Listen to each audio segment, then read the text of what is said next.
Order, and we'll start with a pledge from Supervisor Goodman.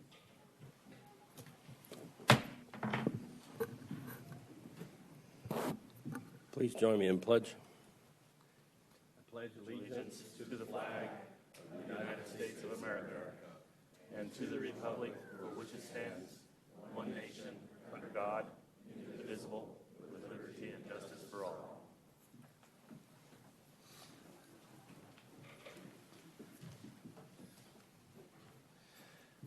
Okay, welcome to the Pinal County Board of Supervisors meeting for October 27th, 2021. It's the regular meeting, and this meeting is called to order. First item of business is call to the public, consideration and discussion of comments for the public. Those wishing to address the Pinal County Board of Supervisors may appear in person or submit written comments, which shall be submitted to the clerk of the board by close of business hour 5 p.m. the day prior to the meeting. Comments shall be no more than 250 words. Actions taken as a result of public comment will be limited to direction to staff to study the matter and reschedule the matter for further consideration and discussion at a later date. And I believe we have 8 comments that had come into the clerk's office. Is that correct? Yes, Chairman, that is correct. And you're going to give us a summation of each one of those? Yes, Chairman, that is also correct. And then the full email will be submitted to the Board of Supervisors and part of the permanent record. Yes. Thank you. We'll start with Natasha's readings. Chairman, board members, the clerk of the board office is in receipt of 8 public comments. One of those comments is in reference to PCSO shooting range. We have 2 comments in reference to the invocation, and then we have 5 comments in reference to the public health grant item that is on the public health district agenda today. The first comment is from Mike Singleton. And Mr. Singleton is the email that we received in reference to the Pinal County Sheriff's Office PCSO gun range. He is against that gun range in that particular location. The next comment that we received is from John Diesel from Florence. Mr. Diesel is against the vaccine equity grant. Mark and Lisa Prose are both against the COVID-19 public health agenda item. Sean Cotter is against the public health item on the agenda today. Sue Scott is against grants and mandates referencing the public health agenda item. Sharon Cardell is against the COVID grant on the agenda today.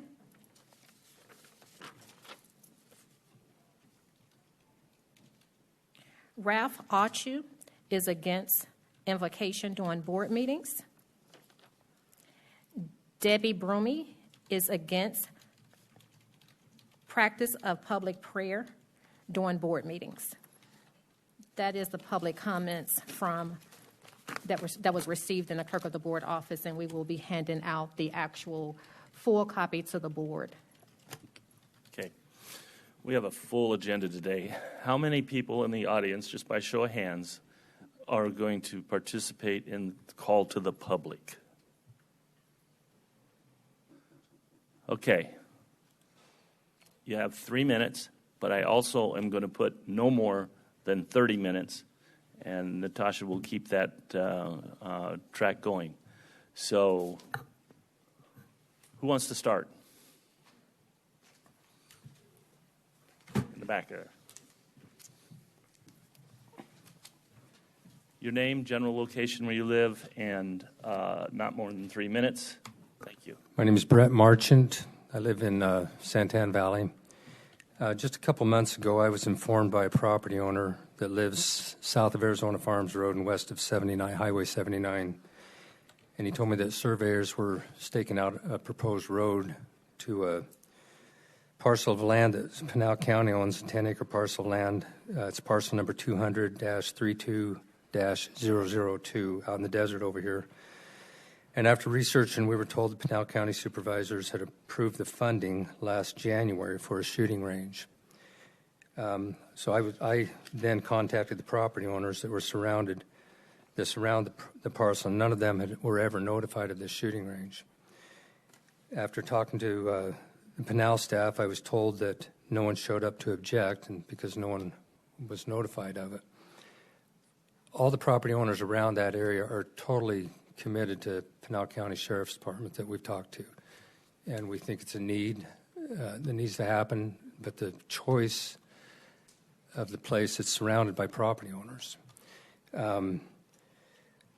I contacted the county zoning and asked if zoning was allowed for a shooting range. They told me it was general rule, and no, absolutely not. It was not allowed for a shooting range. I kind of tricked the guy, and I said, well, what if I want to put a shooting range out there? And he says, it will not ever get approved by the Board of Supervisors.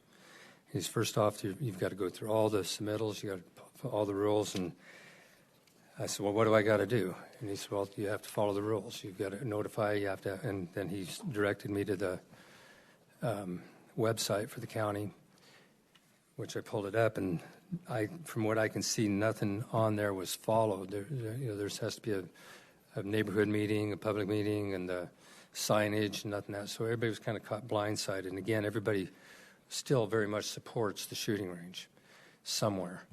But this property, it just directly affects everybody around it, and it's touching their properties.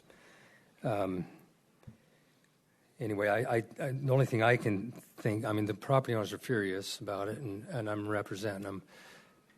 The only thing I can, because I understand the county, I see the need, but the protocol wasn't taken. The county's protocol wasn't taken. The public wasn't notified of any of this, and we're just asking the Board of Supervisors to address it, and if they go in there and ask for it and go through the right channels and no one objects, then I guess that's due process.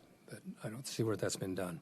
Okay. And I just appreciate you guys listening to us. Thank you. Thank you. Mr. Chair, could I give direction to staff, please? Yeah, I think they got, go ahead. Okay, yeah, if you could check into that and then kind of come back and give us a report on it. I appreciate it. Thank you, Mr. Chair. Sure.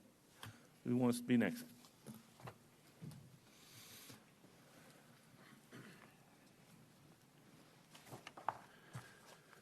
My name is Noel Reck. I live in Casa Grande. I'm glad that there was no invocation today. As a Christian, I don't believe my faith should be singled out, as it has been, as a guiding light for these meetings. Your recent disclaimer is an obvious smokescreen for a continuation of the status quo. Please be aware that in addition to the many religions Americans practice, there are people who are agnostic or atheists to take into consideration. A moment of silence to honor and guide our county, state, and nation would be much more appropriate, letting each individual approach it in their own way. In regard to the proposed ethics committee, I am in agreement with Supervisor Miller that policy violations can be dealt with by the county manager, the county attorney, and ultimately by voters at the ballot box. I say this in part because highly partisan ethics committees at the state level have failed to deal with some very serious transgressions. For example, failing to hold a legislator accountable for a DUI violation in which he attempted to use his position to intimidate the arresting officer into letting him go. That same legislator was also not held accountable for questionable dealings involving a lobbyist in the Pinal County Sheriff's Office. I've done my research, and knowing what I know about unethical campaign practices here in Pinal County, I fail to see how it would be any different at the county level. The irony of the sponsorship is certainly not lost on me, and I urge the board to rebuff this proposal. Lastly, I'm here to speak in favor of accepting the COVID grant money. Over the last few weeks preparing for this meeting, I've been clipping news articles that deal with the virus. Excuse me. Tellingly, that stack has gotten pretty thick. Here are just a few examples. Brazil tops 600,000 deaths. Japan's COVID success, 70% vaccinated. More than 120,000 U.S. kids had caregivers die due to COVID.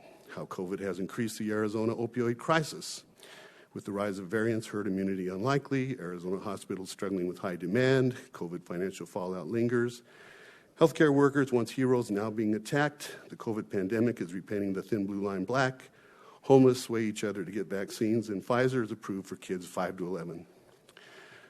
Obviously, after almost 2 years, the virus isn't done with us and is globally affecting us in a variety of ways. Because the window for herd immunity may be closing, or thanks to the Delta virus and disinformation may already be closed, we need all the help we can get.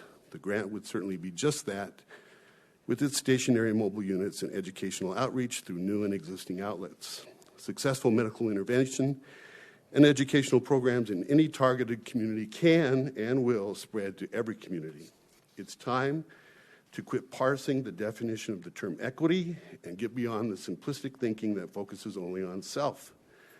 Doing so will allow professionals to approach the ongoing COVID crisis and the inevitable next crisis with creativity rather than ideology. It will allow us as a community to get beyond the me, my, I mentality in favor of one that focuses on us, we, and our. Take the grant money and make it work for all of us. Thank you. Thank you. Okay. Who wants to be next? Show me a hand. In the peach-colored shirt back there, or whatever.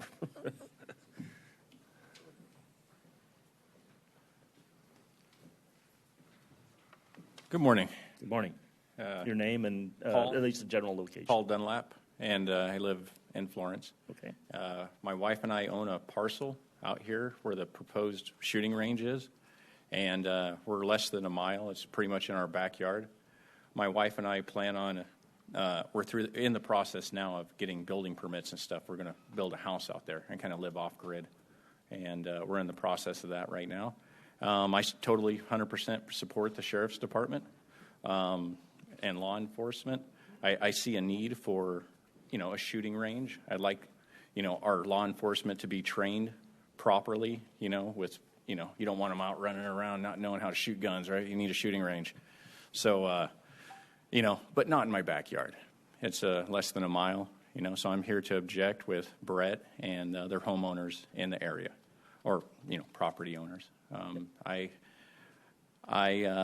think that this area is going to probably develop, and a shooting range probably isn't the appropriate, it's not the appropriate spot for a shooting range. And that's my objection. Okay. And thank you, guys. Have a great day. Thank you for sharing that.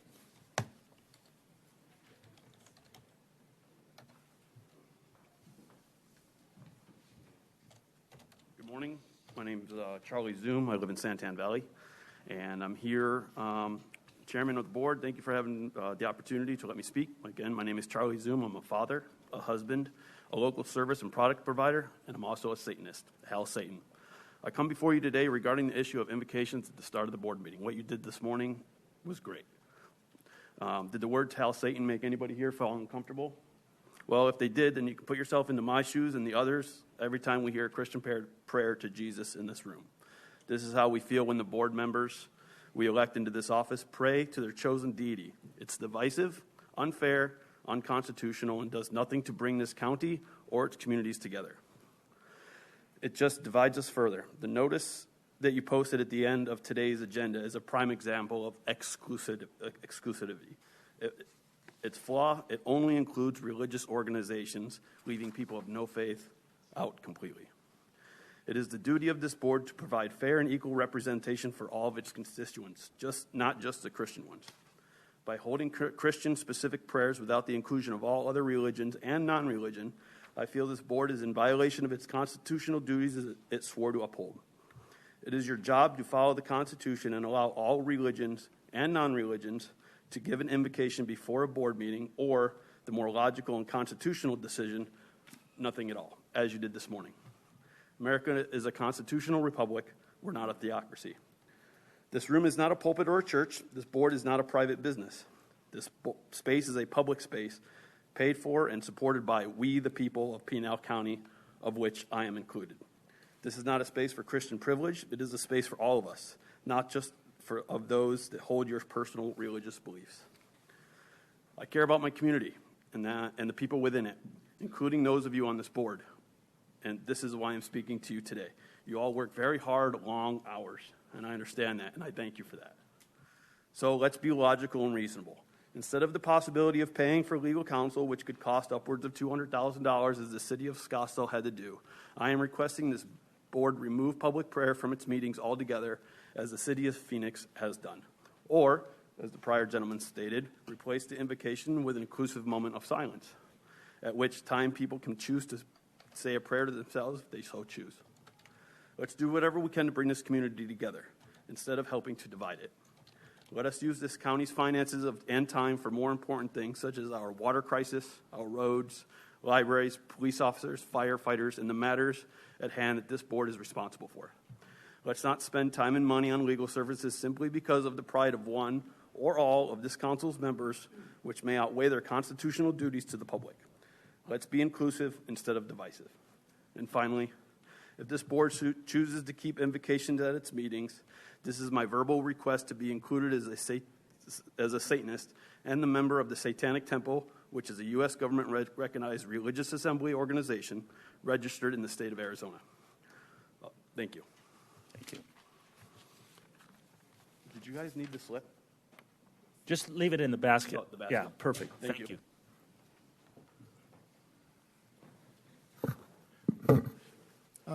Hello, my name is James Spiegel. I'm from Oracle, Saddlebrook Ranch. I'm here to urge you to vote no on the Health Services Department Equity Grant for the following reasons. I've read their document, and as a retired program manager who's run many multi-million-dollar projects, I can tell you they have not made anything close to a strong business case to indicate that you even have a problem to solve here in Pinal County that the grant is supposed to address. They haven't even defined health equity, which they claim is the most important factor.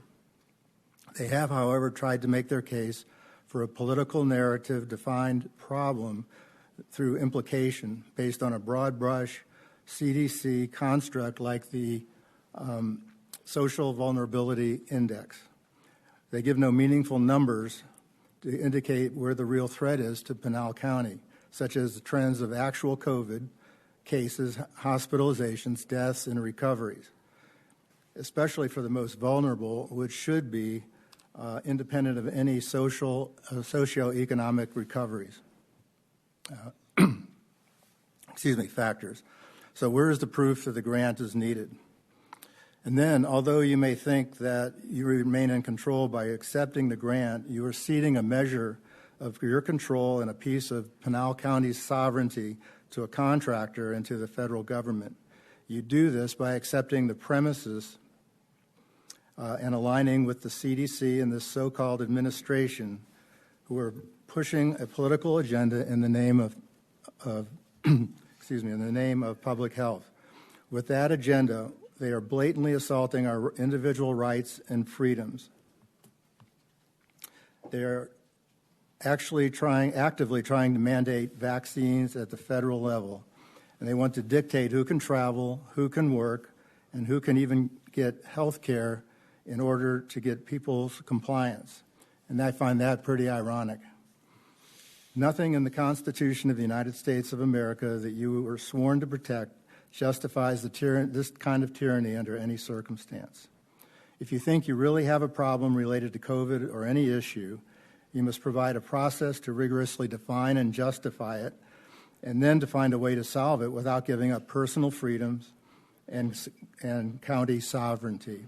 Health equity is just one smokescreen, and if you accept the grant's premise and you accept the grant's funding, and then this administration formally mandates vaccines, what moral standing do you have, leg to stand on, to protect the people of Pinal County? I ask you to ignore the political pressure and vote no on accepting this grant. Thank you.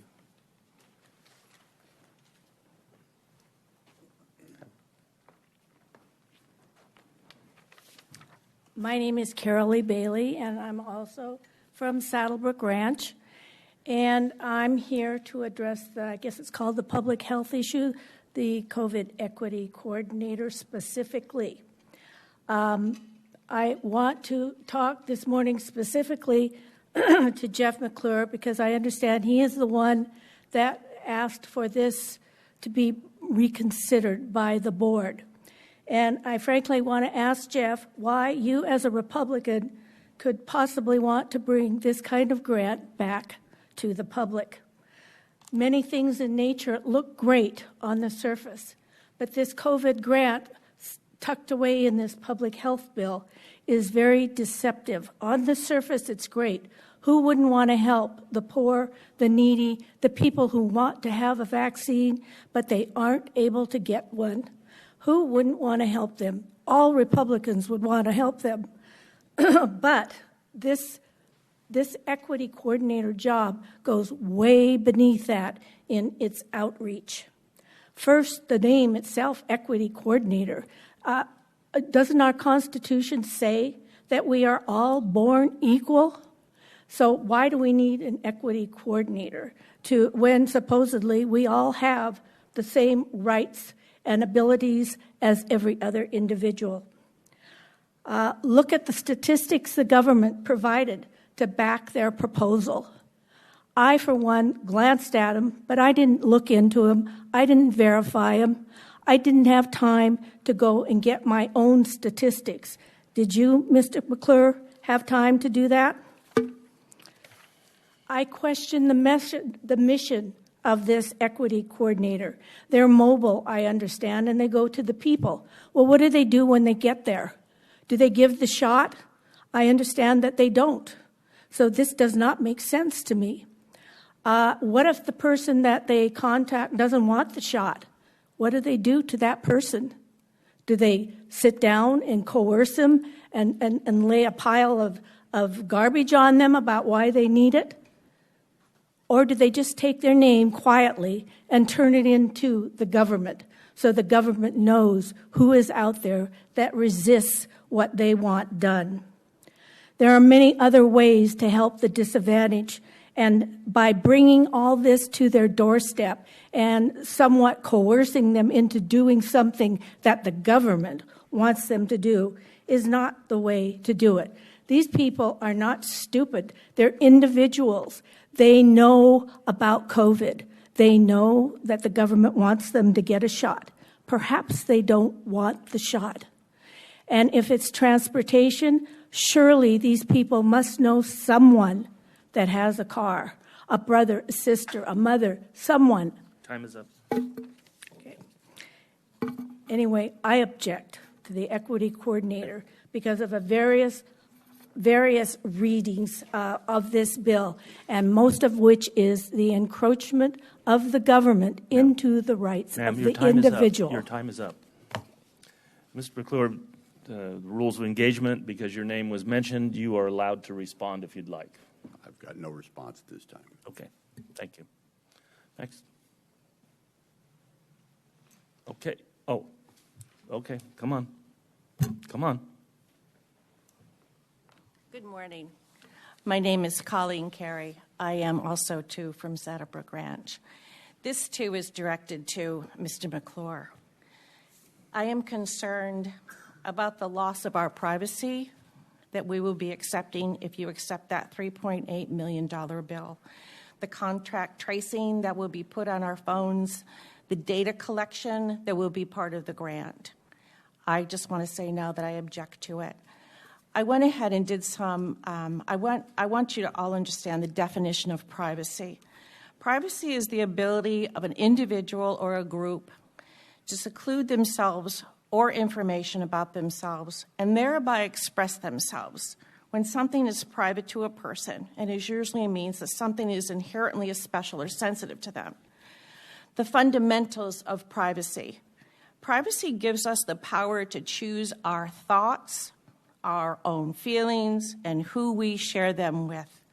Privacy protects our information we do not want shared publicly, such as health, personal finances.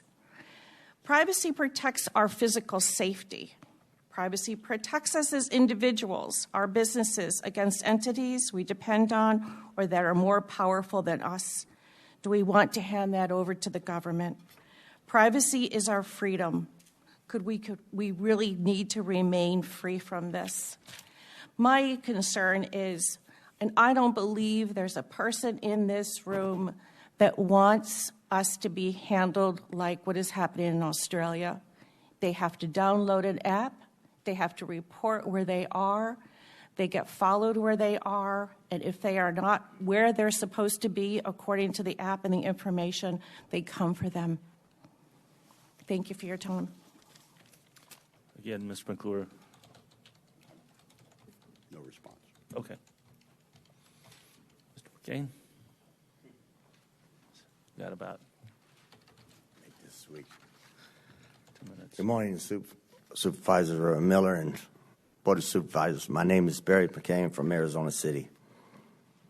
I wish to start out by thanking Supervisor Miller, Vice Chair Goodman, Supervisors Kavanaugh, McClure, and Surdy, and staff for each one of you to stepping up to protect each one of our rights.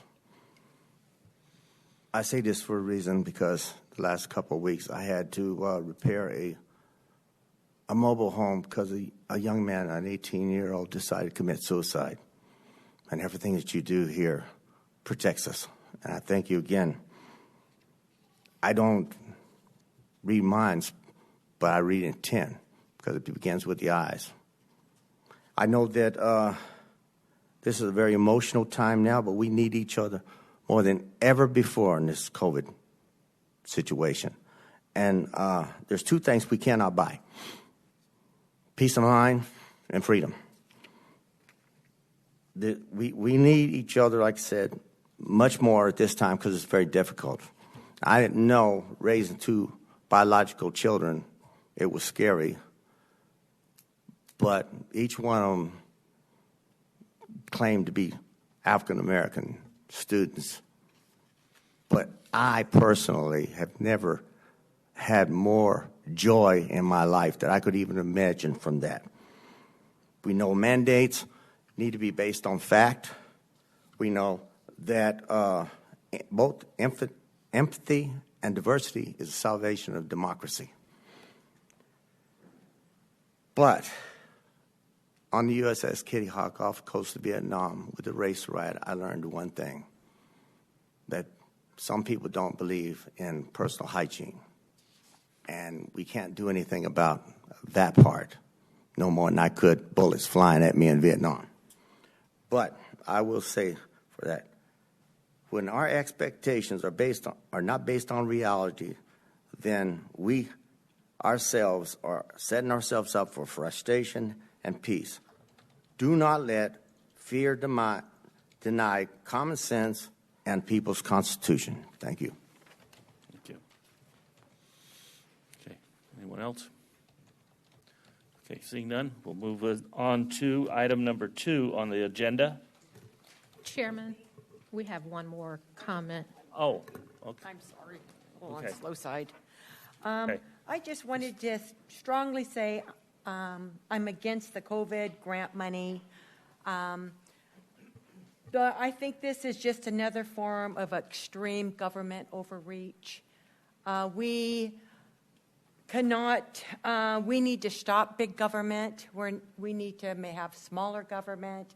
You make it sound like people are not getting the vaccine shot, but everybody's getting it. To think we have to do something big make it easier for people to get the vaccine, there is no proof of that.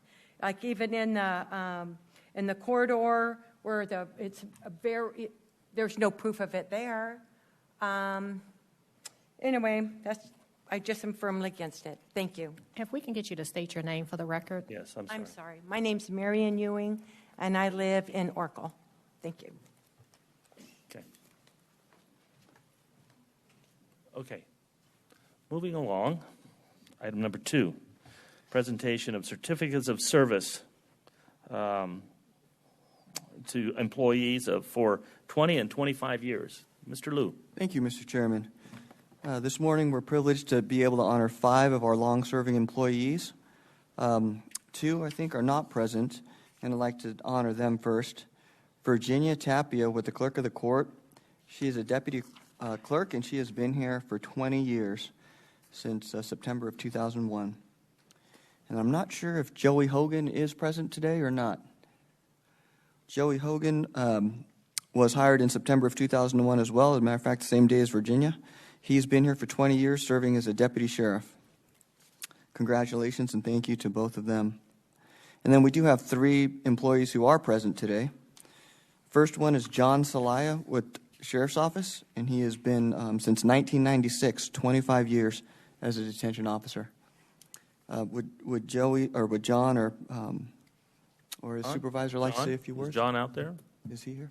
Oh, hey, John. Please come forward.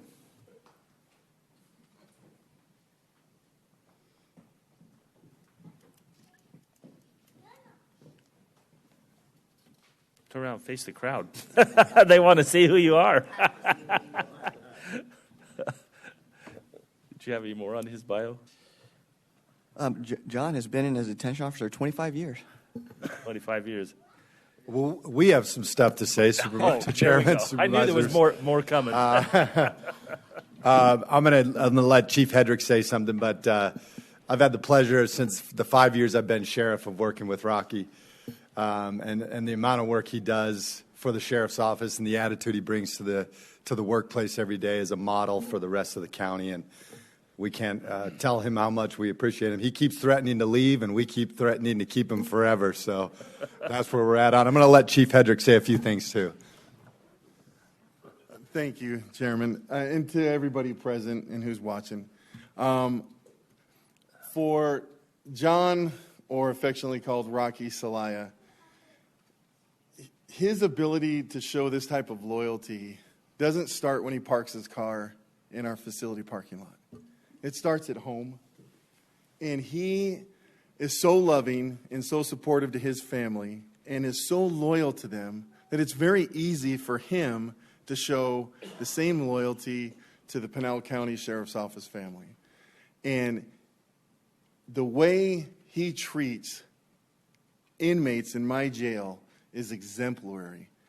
And he has the most stressful part of a detention officer, where he has working inmates who are handed what some would deem to be weapons, and he works side by side with them. And that has to demand my respect and honor. And so I love and appreciate Rocky for all that he's done and what example he shows to the rest of the county of what we expect needs to be met as a standard. So thank you very much, Rocky.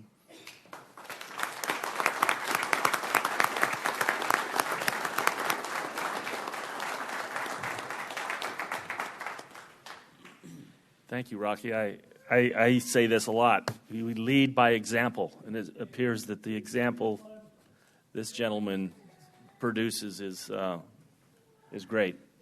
Now, don't go far, because after we get all the awards out, then there'll be a group photo with the Board of Supervisors, okay? All right. Thank you.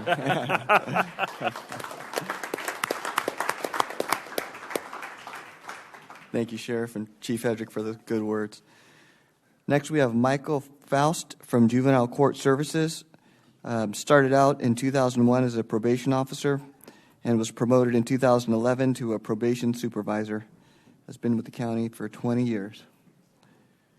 Is he here? Is Michael here with us? There he is. Michael. Oh, come on. Up here and face the crowd. Anybody here on behalf of probation? Denise? Denise, there she is.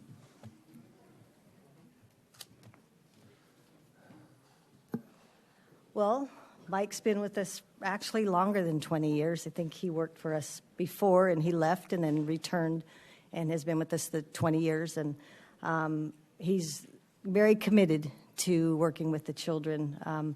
He graciously accepted a transfer from probation services to detention. He's been in detention for 4 years, about 4 years. He does a wonderful job. His responsibility is overseeing the intake unit in our detention facility, and it's a good spot for him. He does excellent work, and I'm very proud to have him. And he hasn't yet threatened that he's going to leave, but I think he just doesn't want to say that he's going to leave. But I'm really, really happy to have him in our department. Thank you, Mike. Thank you, Denise. Thank you for the service. Don't go. Whoa, stay. Wait. Back up here. Again, a single photo, and then there'll be a group photo in a minute, so don't go far. And 3, 2, 1. One more. 3, 2, 1. Okay. Thank you, Denise and Michael. Last, we have Tammy Schuler from Public Health. She was hired in 2001 as an environmental health technician and was promoted in 2003 to an environmental health assistant. And I'm sure she's seen a lot of food establishments and restaurants over the last 20 years. The vector. mosquito. All right, a lot of different mosquito-borne diseases and pathogens. Thank you. Tasha, go ahead. Good morning, Chairman, Vice Chair, and Supervisors. I just want to tell a little story about Tammy.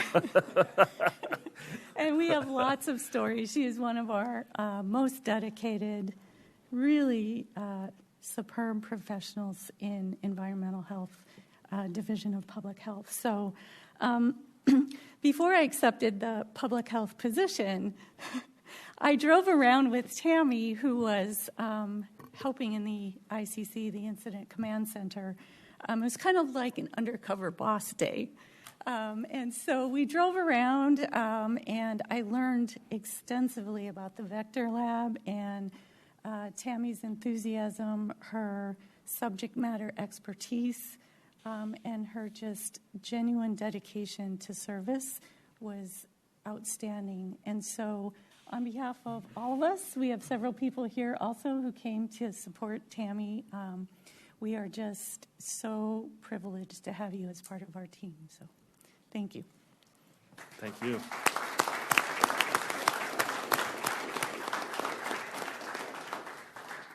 And 3, 2, 1. One more. Yeah, I know you can smile bigger than that. There we go. Thank you. Okay, now if we can have all the recipients, that's it, correct? All the recipients come back up and board, let's go down and get a group photo.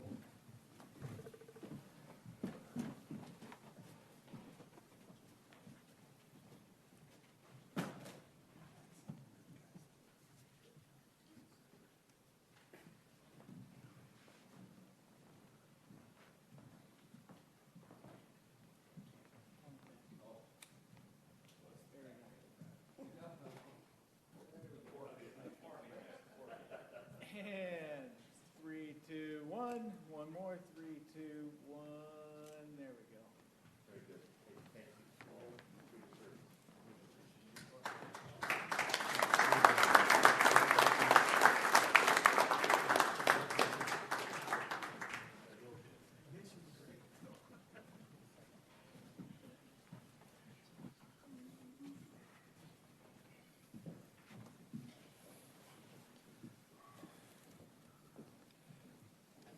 Okay. Just to give everybody kind of a heads up, I'm going to rearrange the agenda slightly. We will go through the purchasing division up to the consent agenda, and I'm going to move up the selection of the legislators to right after the purchasing division. We will need a motion to go into exec session just prior to that topic, but we'll get through the selection of the legislators before we do consent agenda. Okay? Is everybody good with that? Does that work? I don't see you throwing anything at me, so I guess we can do that. Okay. Thank you. County Manager's report. Thank you, Mr. Chairman.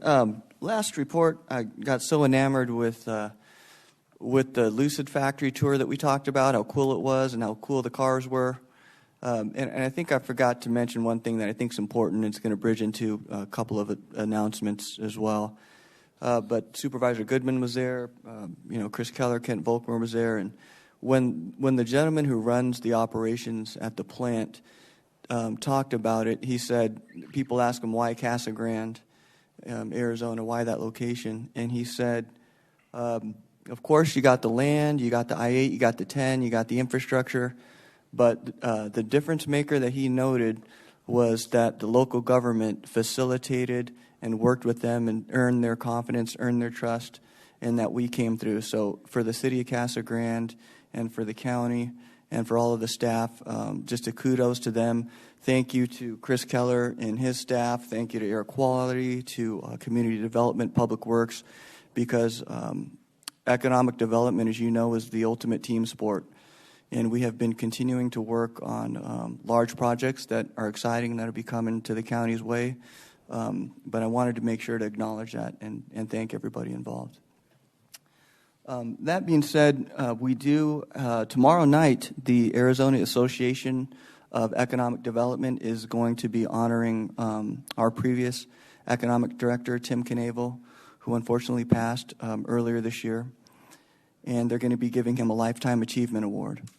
And so congratulations to him and to the county for that. And then we did hire a great replacement who will be starting on November 8th, and there'll be a public announcement with a bio on who that is coming out Friday. And then just a couple of reminders, save the dates. November 5th at the Central Arizona College, the Signal Peak campus is going to be the Economic Development Workforce Summit. It'll be from 8 to 12. For those that have invites, please register for that. And then on November 10th, we have a ceremony to honor our veterans, and it'll be at 1 o'clock here in the front of this building, November 10th, Wednesday. Thank you. Okay. Any questions for County Manager? Okay. Thank you. Moves us to item number 4, Purchasing Division Report.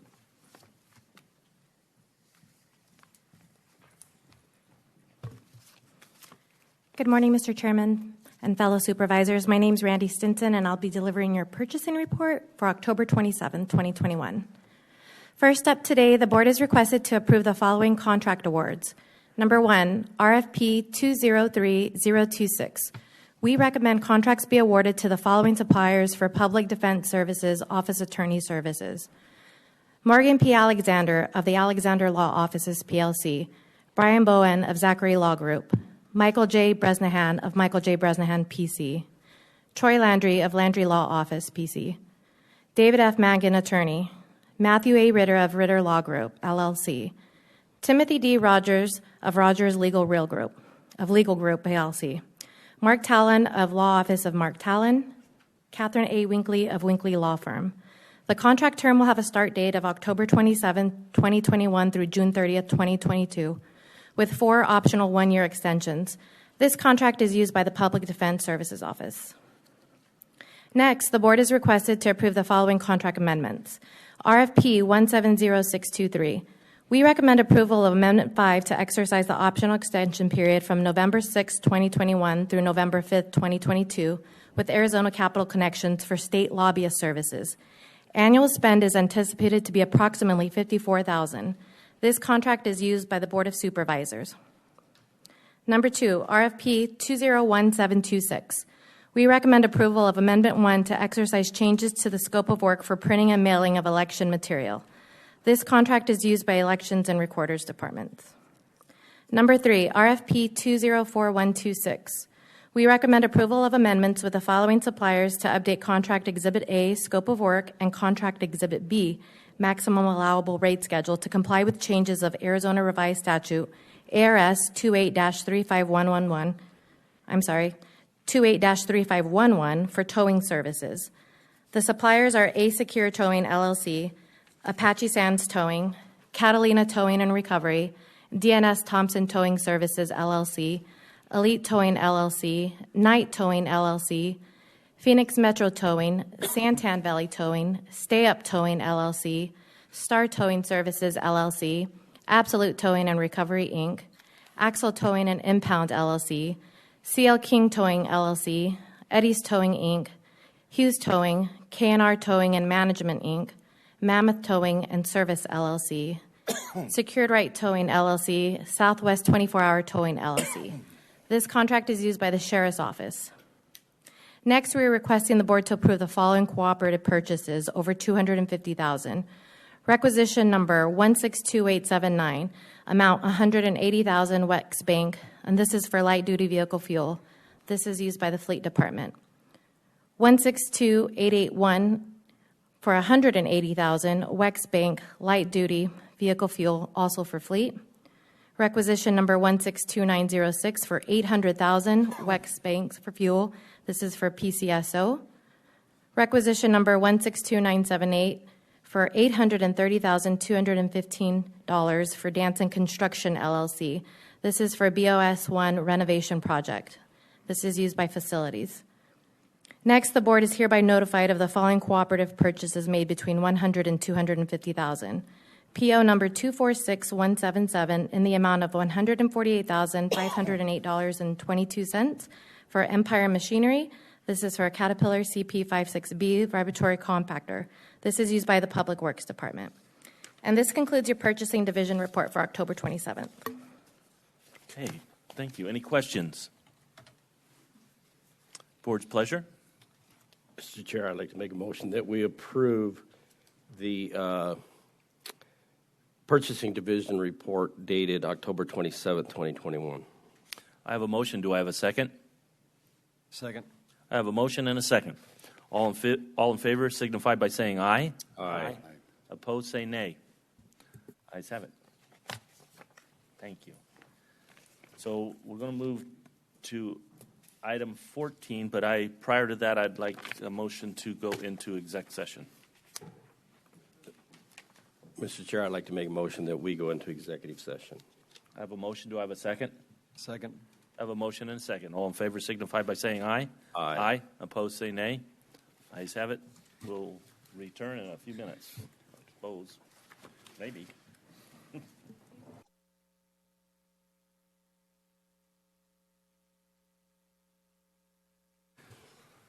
I need a motion to get out of an exec session, which was actually item 13 on your agenda. So I know I said 14, but it was 13. Chairman, if we can just recess the executive session since we have another executive session. Oh, we can do that. I'm good with that. We're going to recess the exec session. Everybody good? Okay. We're back in session on this selection process. So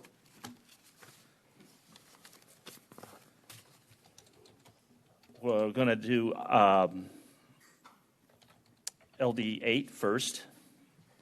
And what I'm going to do now is open up for nominations for the, I'm sorry. Prior to that, Supervisor Goodman has asked for a personal point of privilege, so I'm going to allow it. Thank you, Mr. Chair. One thing that, and I know this has been weighed on each one of us here at this, and I'm surely not speaking for the other four, but this has been a weighty matter for us, I believe, for me personally, in trying to choose an individual that is going to best represent our county, wherever they may be. And so, speaking a little bit about Representative Pratt, I remember the first time I met him when I first came into office, and we had some issues in the Santan Valley area. And went into his office, and quiet man. And he just sat there and he listened to what our concerns were, what our needs were.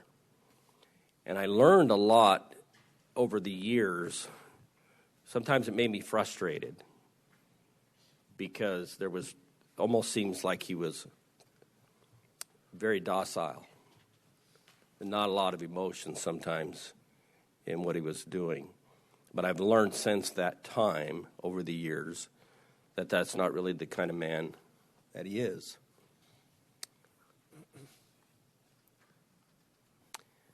The one thing that he was very good about was working with the constituents, with his local leaders that were elected officials, finding out the needs of the communities, and working with the county very closely.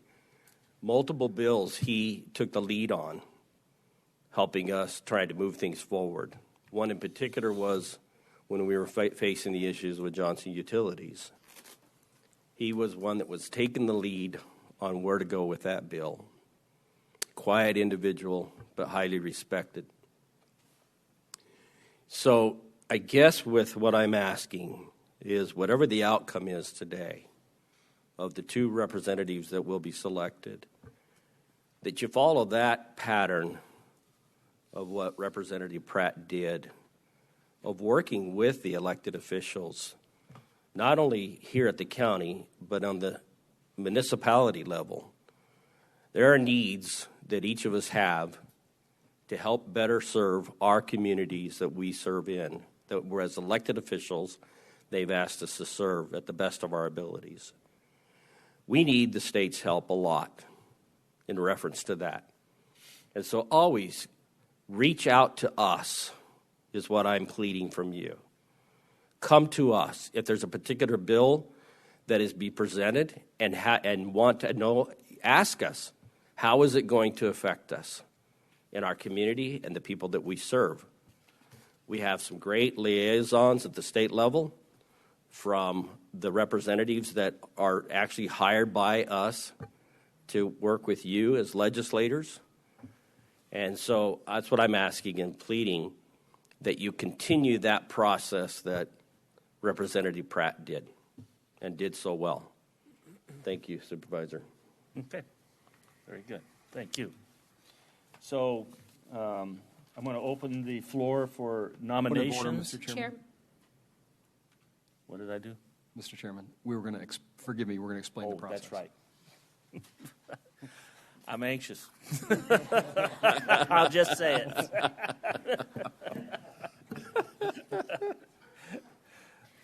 For the record, we wanted to provide the public with the process that the board will be taking with these appointments today, which is agenda items number 14 and 15.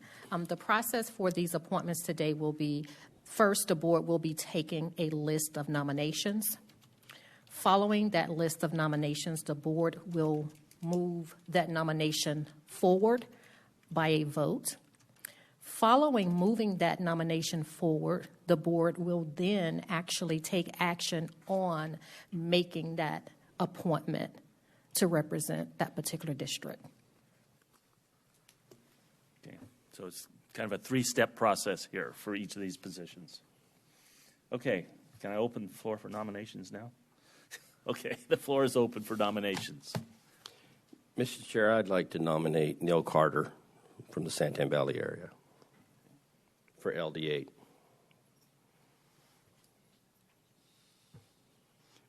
Is there any other nominations from the floor? Mr. Chairman? Yes. I would like to nominate Neil Carter for LD8. We already had him. I'm sorry. I thought each of us were going to nominate no matter what. Or no, that's not, okay. Neil Carter's been nominated. Okay. Is there any other nominations from the floor? Okay. Hearing none, moves us to the second part of this process. Mr. Chairman? Yes. So if you could just clarify that you're closing the nominations. I'm closing the nominations for LD8. Yeah. Maybe I'll get it right on the second one. So, all in favor of voting for Neil Carter? I have no other nominations. Right. All in favor of appointing Neil Carter to the position, and then vote, and whether that gets a second, then move forward. All in favor of appointing Neil Carter to this position, signify by saying aye. Aye. Aye. Opposed, say nay. Ayes have it. So now we'll move to the appointment. Correct? So I need a motion and a second to appoint Neil Carter to the position of House of Representatives, District 8. Mr. Chair, I'd like to make a motion that we approve appointing Neil Carter as the Legislative District 8 to fill the remainder of the term left by passing of our dear Frank Pratt. Second. Well said. Thank you. I have a motion and a second. All in favor signify by saying aye. Aye. Opposed, say nay. Okay. One down. Moving on to LD 11. The nomination, I open the nominations to for LD 11. Mr. Chair, I move that we nominate Kirk Filer for the position of LD 11 representative. Kirk Filer.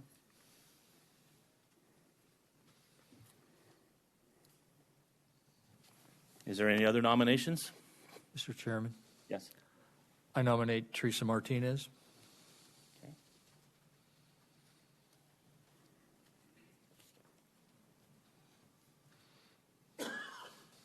Any other nominations? Mr. Chairman, I nominate Steve Smith.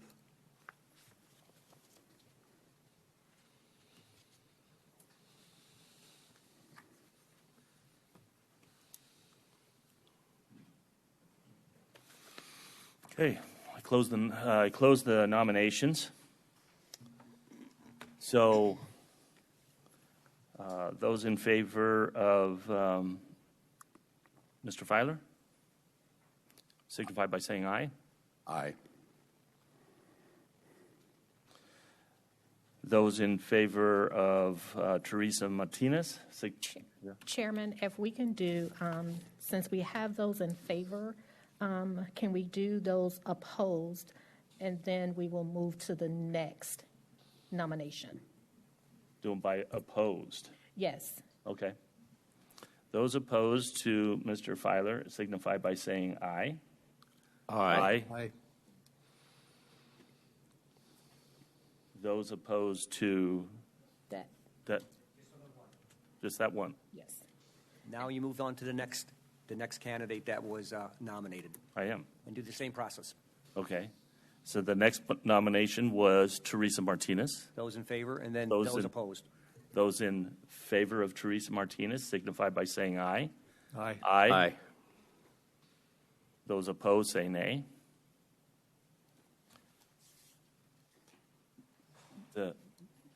Mr. Chairman? Yes. I'd like to request a roll call on that. Okay. Can you do a roll call Yes. for Teresa Martinez? Just for the record, this vote is going to be for Teresa Martinez, recommendation of nomination for LD 11. Supervisor Kavanaugh. Nay. Supervisor McClure. Nay. Supervisor Surtee. Aye. Vice Chairman Goodman. Aye. And Chairman Miller. Aye. That motion passes 3-2. And so that's a majority vote. That is correct, Chairman. So now we can move to ask for the motion to the actual appointment for the representative for LD 11. Okay. I need a motion to appoint Teresa Martinez to LD 11, the district. Mr. Chairman, I'd make the appointment, or excuse me, make the motion that we make the appointment of Teresa Martinez to Legislative District 11. I have a motion. Do I have a second? Second. I have a motion and a second. All in favor signify by saying aye. Aye. Opposed say nay. Ayes have it. I think we've completed this process. I apologize for the stumbling and the bumbling of this process. Most people can go their whole supervisor career and never have to do this process, and I get to do two of them in a row. So anyway, thank you for your patience. Thank you for everyone that has participated in this process. Supervisor. Yeah, I'd just like to thank the PCs for sending the candidates they did, and I was comfortable with all 6 of them. And this is, in the 10 months that I've been up here, this is probably the most difficult decision that I've made. So.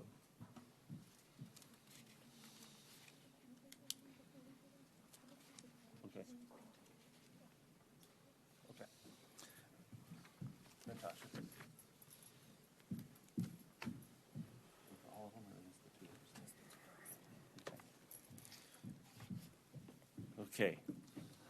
I want to take the prerogative to ask that we have the two candidates that prevailed take a photo with the Board of Supervisors at this time, so we can do a press release through the county website. Okay? Please come forward. Teresa, Neil, come forward. Are we going to go down there? And we're going to go down there.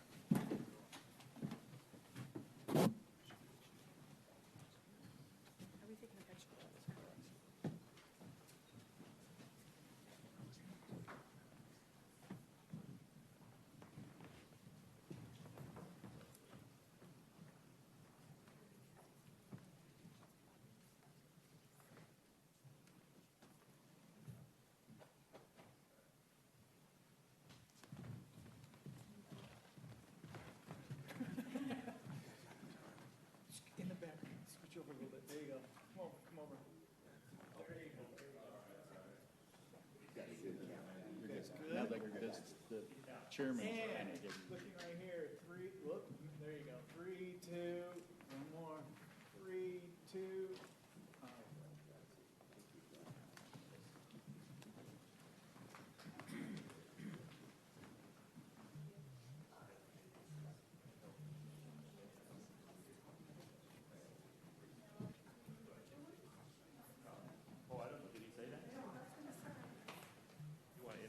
Yes, please. Why don't we come on out here? We'll just have a little more.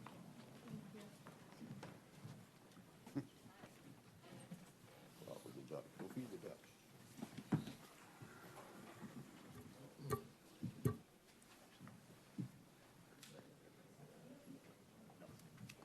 We got a lot of business we haven't even touched on. Oh. Let me find my spot on the agenda. Let's see if we can-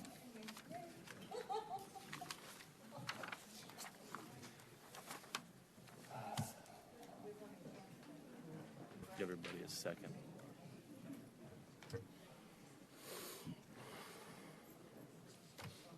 Good to go? Item number 5, I believe. Okay. Thank you, everyone. Item number 5 is the consent agenda. All items indicated by an asterisk will be handled by a single vote as part of the consent agenda unless a board member, county manager, or a member of the public objects at the time the agenda item is called. Anybody, I don't have any requests from anybody at this point. Does anybody have anything you want removed? Any board members? Item E, please. E. Mr. Chairman, AR. AR.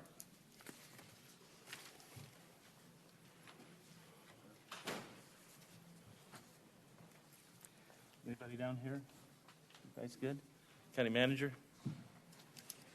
Anybody from the public like something? Okay, seeing none. Do I have a motion?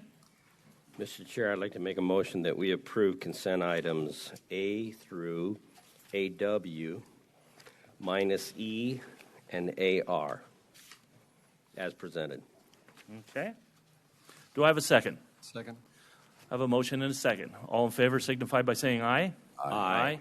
Opposed, say nay. Ayes have it. Thank you. Item E. Mr. Goodman. Supervisor Goodman. You know, Jack, you're in the back there. If you could stand up and maybe even kind of just to be recognized. One of the things that's very valuable to us as board members is our ability to choose individuals from our communities to represent us on the various committees that are out there. And so I just wanted to express my gratitude to Jack for stepping forward and filling the position of what was Mr. DeVelgar. I hope I said that right. That was the vacancy that was left by him because of some medical issues. Jack has a tremendous amount of experience. He's lived in the area for a little over a year now, correct? But he comes with a lot of vast knowledge and everything from city government and other entities and even from the private sector. So thank you, Jack, for stepping up. And so with that, I'd like to move forward with that. Okay. And so I would like to make a motion that we approve item number E as presented. I have a motion. Do I have a second? Second. I have a motion and a second. All in favor signify by saying aye. Aye. Opposed, say nay. Ayes have it. Thank you, and thank you for serving. Jack, we also, I'm sorry, Supervisor, Ms. LaChair. Yes. Okay, there's a certificate that we'd like you to have, brother. That will get you that and $4 get you a cup of coffee. Might get him a slushie at somewhere. Supervisor Kavanaugh. Thank you, AR. Mr. Chairman. With respect to AR, the sheriff, I think, is here to speak. Okay. Sheriff, this is a Stone Garden grant, and I wonder if you tell me and the public what is the purpose of the Stone Garden grant and how it impacts the safety of Pinal County and surrounding counties in the state. Mr. Chairman, Supervisor Kavanaugh, thank you for the opportunity. Yes, the Stone Garden is a fund that is allocated by the federal government to local agencies to assist in the mission of securing the border, working with Border Patrol in that mission. We have been a participant in the Stone Garden grant for several years, initially through Santa Cruz County.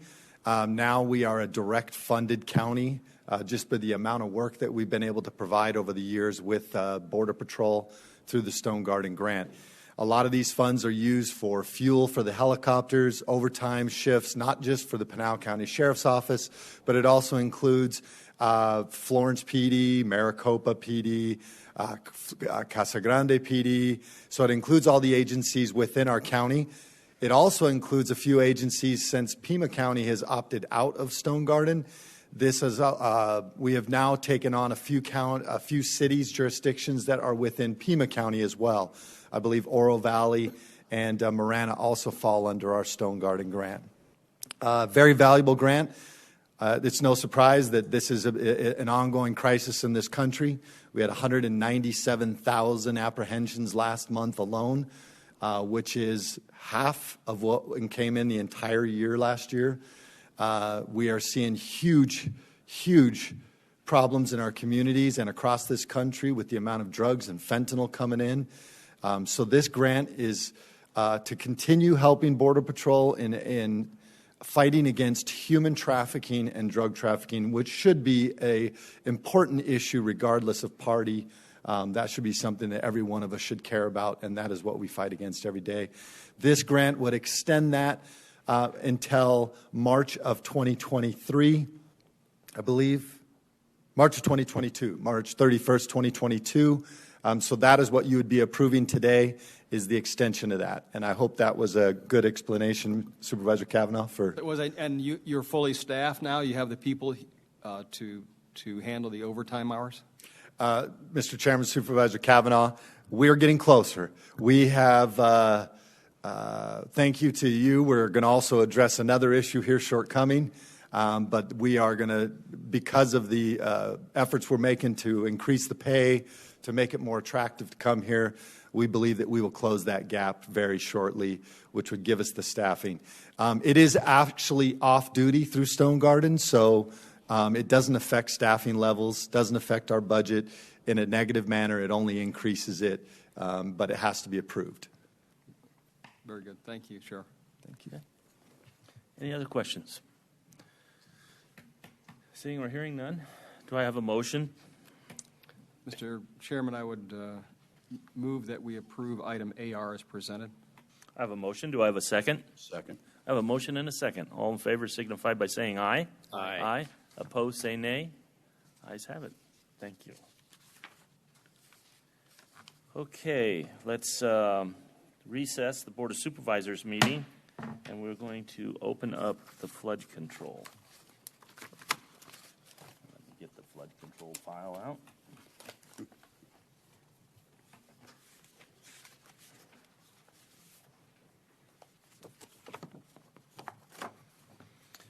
Okay. The Pinal, I now open up the Pinal County Flood Control District Board meeting. And all we have is item 1, which is consent items. All items indicated by an asterisk will be handled by a single vote as part of the consent agenda unless a board member, county manager, or a member of the public objects at the time the agenda item is called. A and B. Anybody have any desire to remove anything? Seeing none, do I have a motion? Mr. Chair, I'd like to make a motion that we approve consent items A and B as presented. I have a motion. Do I have a second? Second. I have a motion and a second. All in favor signify by saying aye. Aye. Aye. Opposed, say nay. Ayes have it. Okay, adjourn the flood control district meeting. And we'll move us to the public health.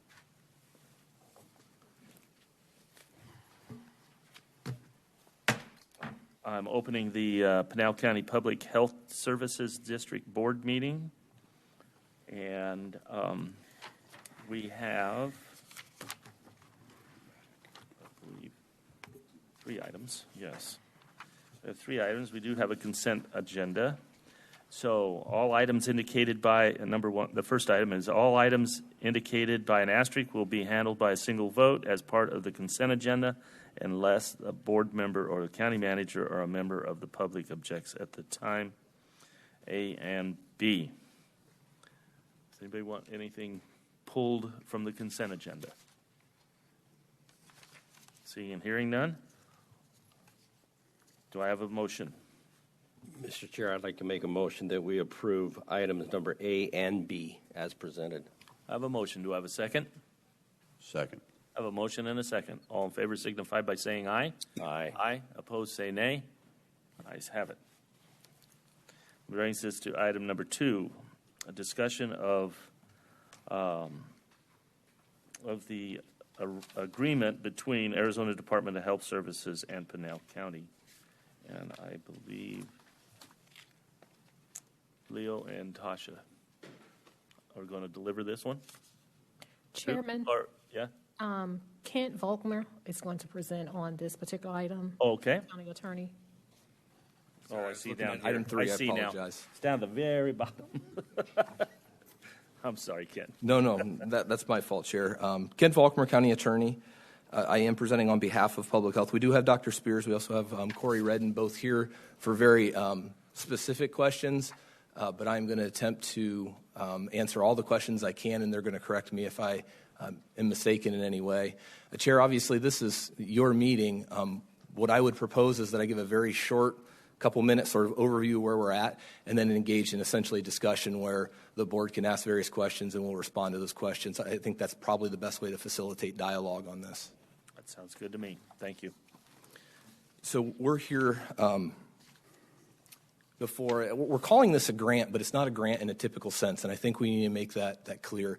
Normally a grant is competitive, and you have to make a pitch, and you have to convince them that you are the best aligned to be able to get this money, whether you're getting money from a tribal brother and sister, from the state, from the feds, from a private entity. This is not that type of grant. This is actually an amendment to a grant we got a long time ago where they said, hey, this is the money we're setting aside for you. If you can develop a program that appropriately uses these funds, you get this money. So we're not competing with Pima County. We're not competing with anybody else. It's money that's already been allocated and earmarked specifically for Pinal County. This is the 6th amendment for this. While this does specifically address COVID-19 relief, the health equity coordinator, all of those things, they actually sort of dovetailed it, if you will, into a different grant. And the grant is actually the Vaccines for Children grant, which the county has been involved with for a number of years. And what happened is every time they want to give us additional money or they want to slightly change the requirements, they file an amendment. Each amendment must come before this board. The board must adopt this amendment, and we must comply with those amendments. This is the 6th subsequent amendment. This amendment is actually relatively limited in what it does because it only changes from the other 5, from the original agreement and the 5 subsequent amendments that we've adopted. There's only one change to it, and that change is located in section 4.1217. I just want to make sure that I'm going to read it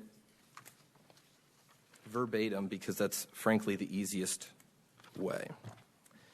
To improve vaccine equity, this is the only change, this is the only addition. To improve vaccine equity within local jurisdictions, local health departments serving racial and ethnic communities at increased risk for COVID-19 will implement their plans previously provided to the AIPO to collaborate with other non-immunization focused programs. within the local health departments or local government that have established community engagement programs, initiatives, or reach into those communities. Additionally, local health departments will hire vaccine equity coordinator who will coordinate the efforts within the county. The COVID-19 vaccination equity funds can be utilized for, but not limited to, staffing, material supplies, travel, and general operating costs. Capital outlay not allowed during this funding. So what we're here for today is really just this last chunk of money. To date, there's been about $147 million administered to the entirety of the state of Arizona. To Pinal County, I believe this takes our total up to about $13 million. I want to make sure I give you the correct number. We've already received $11.29 million, so this would actually bring us up to about $14.5 million. So this is the final sort of chunk of change, and they said, look, this money's here, and you must comply with that. That is what this board is here actually voting on, whether this board wants to accept those funds, and then we're going to use those as proposed. I believe the board's been provided the proposal. Essentially, about $350,000 will be used on the equity coordinator. The remaining money will be used for pop-up clinics and to outsource a third party to provide services that we internally cannot provide. And with that, I'm sure that's clear as mud, but I'll stand for questions, so hopefully we can clear this up. Okay. Any questions? I think it's Mr. McClure's item. Would you like to start, Mr. McClure? No, I don't have any questions. Okay. I don't have any questions at the moment. Okay. So thank you, Mr. Volkmer. Mr. Chairman, I do have a few questions. And so this grant comes through from the federal government to our state government to us. Is that correct? That is accurate. And do we have to comply with the rules, the regulations, the law that applies to this grant from the federal government? Our contract is with the state. So we do not have a direct contract with the federal government. We have to comply with the state. We pitch our plan to the state. The state, for lack of a better term, sort of blesses and says, yes, this is acceptable, and we must comply with the state. That's what our contract's with. So if there is a failure to adhere or comply with federal regulations, it would actually go back through the state. So the feds would go after the state and say, look, your subrecipient didn't properly use those funds. They don't come after us personally. They come after the state because of our subrecipient status. So we report the data to the state reports it to the feds? Which data are you asking about? I want to make sure that we're talking about the exact same thing. So for clarification, is this grant IP 19-1901? I have it as ADHS 18-177686. Okay. So the information I'm looking at is the COVID-19 vaccination supplemental funding for IP 1901, but that's the federal number. Do you know what the federal number is associated with the grant that comes through the state?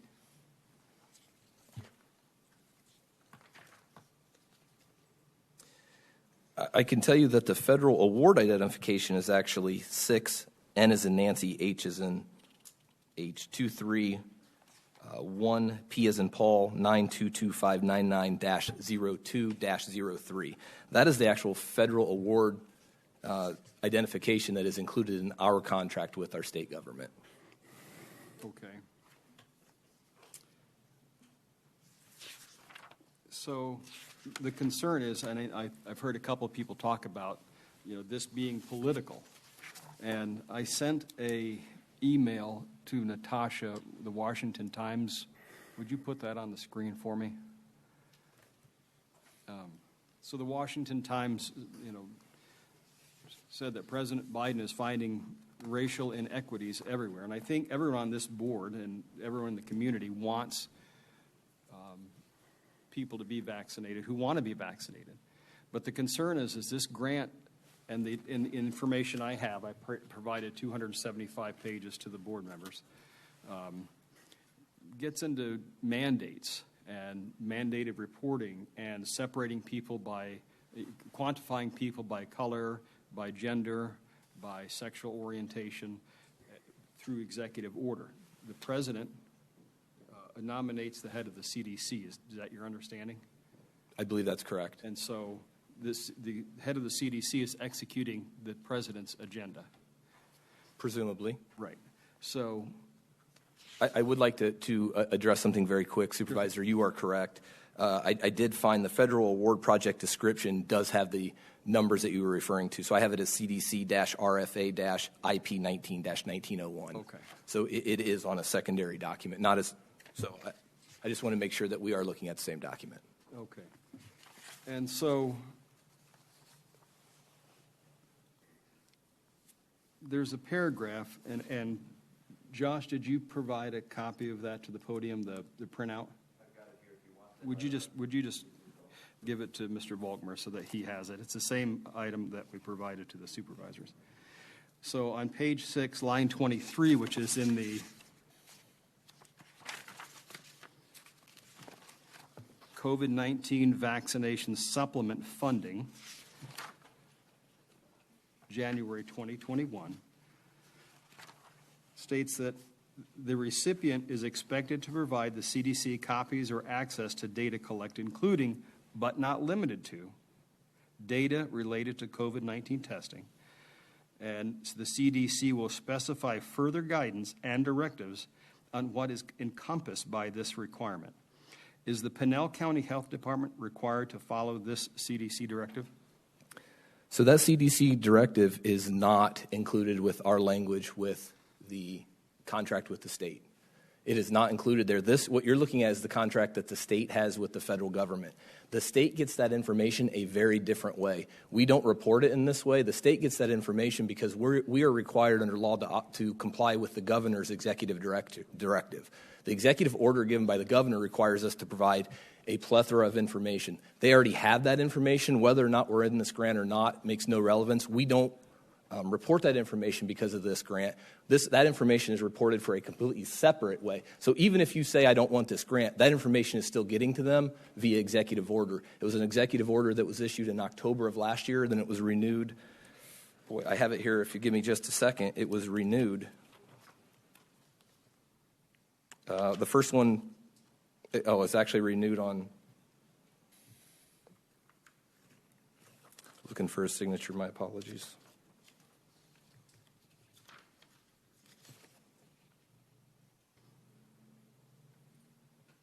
7th day of October. So October 7th of this year, the governor renewed his old executive order where we're reporting all of that and then more information. I have the whole list of information, if you want it, that we're required to comply with our governor's executive order. I would like that information as soon as I can get it. The president recently said he's moving to vaccine mandates, and the CDC obviously takes direction from the president. Is Pinal County Public Health going to follow the direction of the CDC if the president imposes mandates? Our obligation is to comply with our contractual obligations and to follow the will of the board. At this point, the president does not have direct control over us. They're not going to say, Dr. Spears, you need to do this. Now, we are obligated to comply with the law, but you're going to be kept in the loop all the way along the lines. But right now, our only obligations are those contractual obligations and to be consistent with our state law. And I have another question. You may be able to answer, but Dr. Spears may be. It talks about a vaccine strike team in some of this documentation. Is that part of the grant obligation that we'll fulfill to the state? I actually can answer that, Supervisor. I apologize, Chair. I know I've not been going through you. Is it okay if we answer directly? You just keep the dialogue going. I'm fine. That strike force, if you look at it, it's in a sequence, and then it says or, meaning any of the above. We did not apply for or suggest that Pinal County is going to use a vaccine strike force. In fact, the subsection that we chose would be a mobile clinic or a mobile outreach unit. That is the provision that the Public Health Department is inclined to follow. So, if you will, it's a smorgasbord. We get to pick which entree we want. The entree we selected was a mobile outreach team. Okay.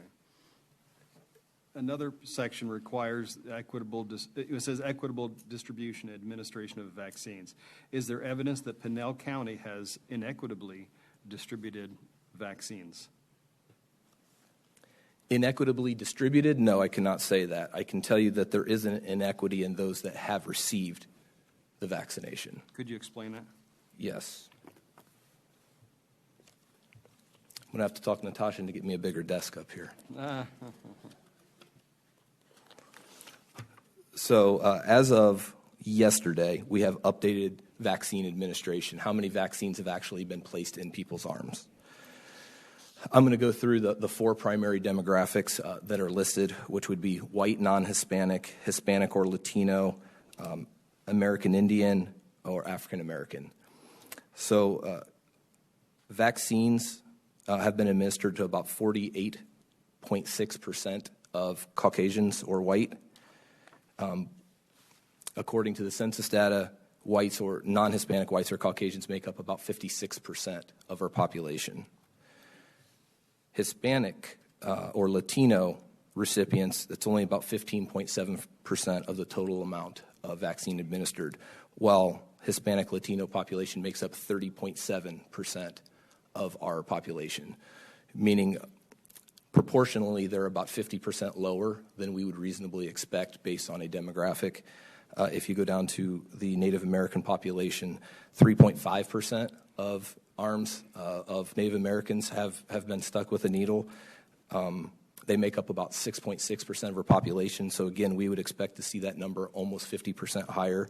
African Americans make up about 3.4% of our population, and 5.4% of our population, and 3.4% have been provided the vaccine.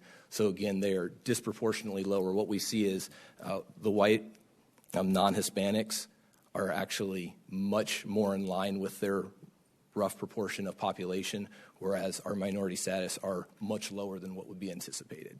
So that's what I meant by my response, that we can't show that that are targeting them or that we've somehow biased or done anything wrong, but what we can tell you is that those subcategories are getting significantly less than what we would normally expect given a reasonable bell curve and administration. And Mr. Volkmer, Mr. Chairman, is it because we're not delivering the vaccines to these subgroups, or is it because they're vaccine hesitant? That's not a legal question that I can answer with any degree of legal certainty.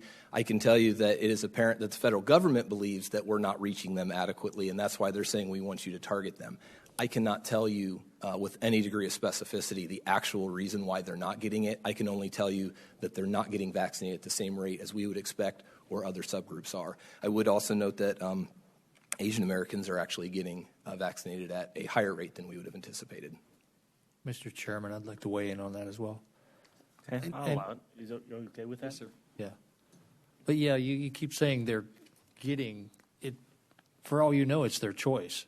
I mean, you don't know what these folks want, and just because one race is choosing, the others may not. I mean, the vaccines affect people differently. They see news of that. They see what is happening to relatives, and that could well be for why the hesitancy. I just wanted to get that out there into the discussion. Okay. May I respond? Sure. Supervisor Sturdy, I do not disagree with anything you said. I'm saying we don't know the reason why they're not. The federal government thinks that they're not being given the opportunity. This equity coordinator is supposed to explore, is it because of vaccine hesitancy? Is it a cultural or a personal choice, or is it the lack of availability? We don't know. The federal government's saying, look, we're going to give you money to go find out. That's what this is about. You may be very, very well absolutely correct, but we have no ability to make that determination with our current resources. That's the purpose of this, is to see, is it choice? Is it misinformation? Is it non-availability? It could be any of the three. It's probably a combination of the three, but we have no idea what proportion that is. And that's what this grant is designed to specifically affect. And Mr. Chair, I have a question. So I notice on the much maligned, the SVI, the vulnerability index, where the west side of the county and the east side of the county are underserved, if you would. On the east side of the county, much of the very north end is the San Carlos Indian Reservation. On the west side, we've got on Odom, we've got Ak-Chin and Gila River. So that would make up a large number of the underserved. So it'd be interesting to see the map redone without the. Do we serve the Native American nation? Do we go on the nations and serve them from public health? That's a very specific question. With the chair's permission, I would ask that they answer that. I believe I know the answer, but again, I'm doing my best not to. Oh, thank you. Tasha, or somebody from your office? Dr. Spears, you're elected.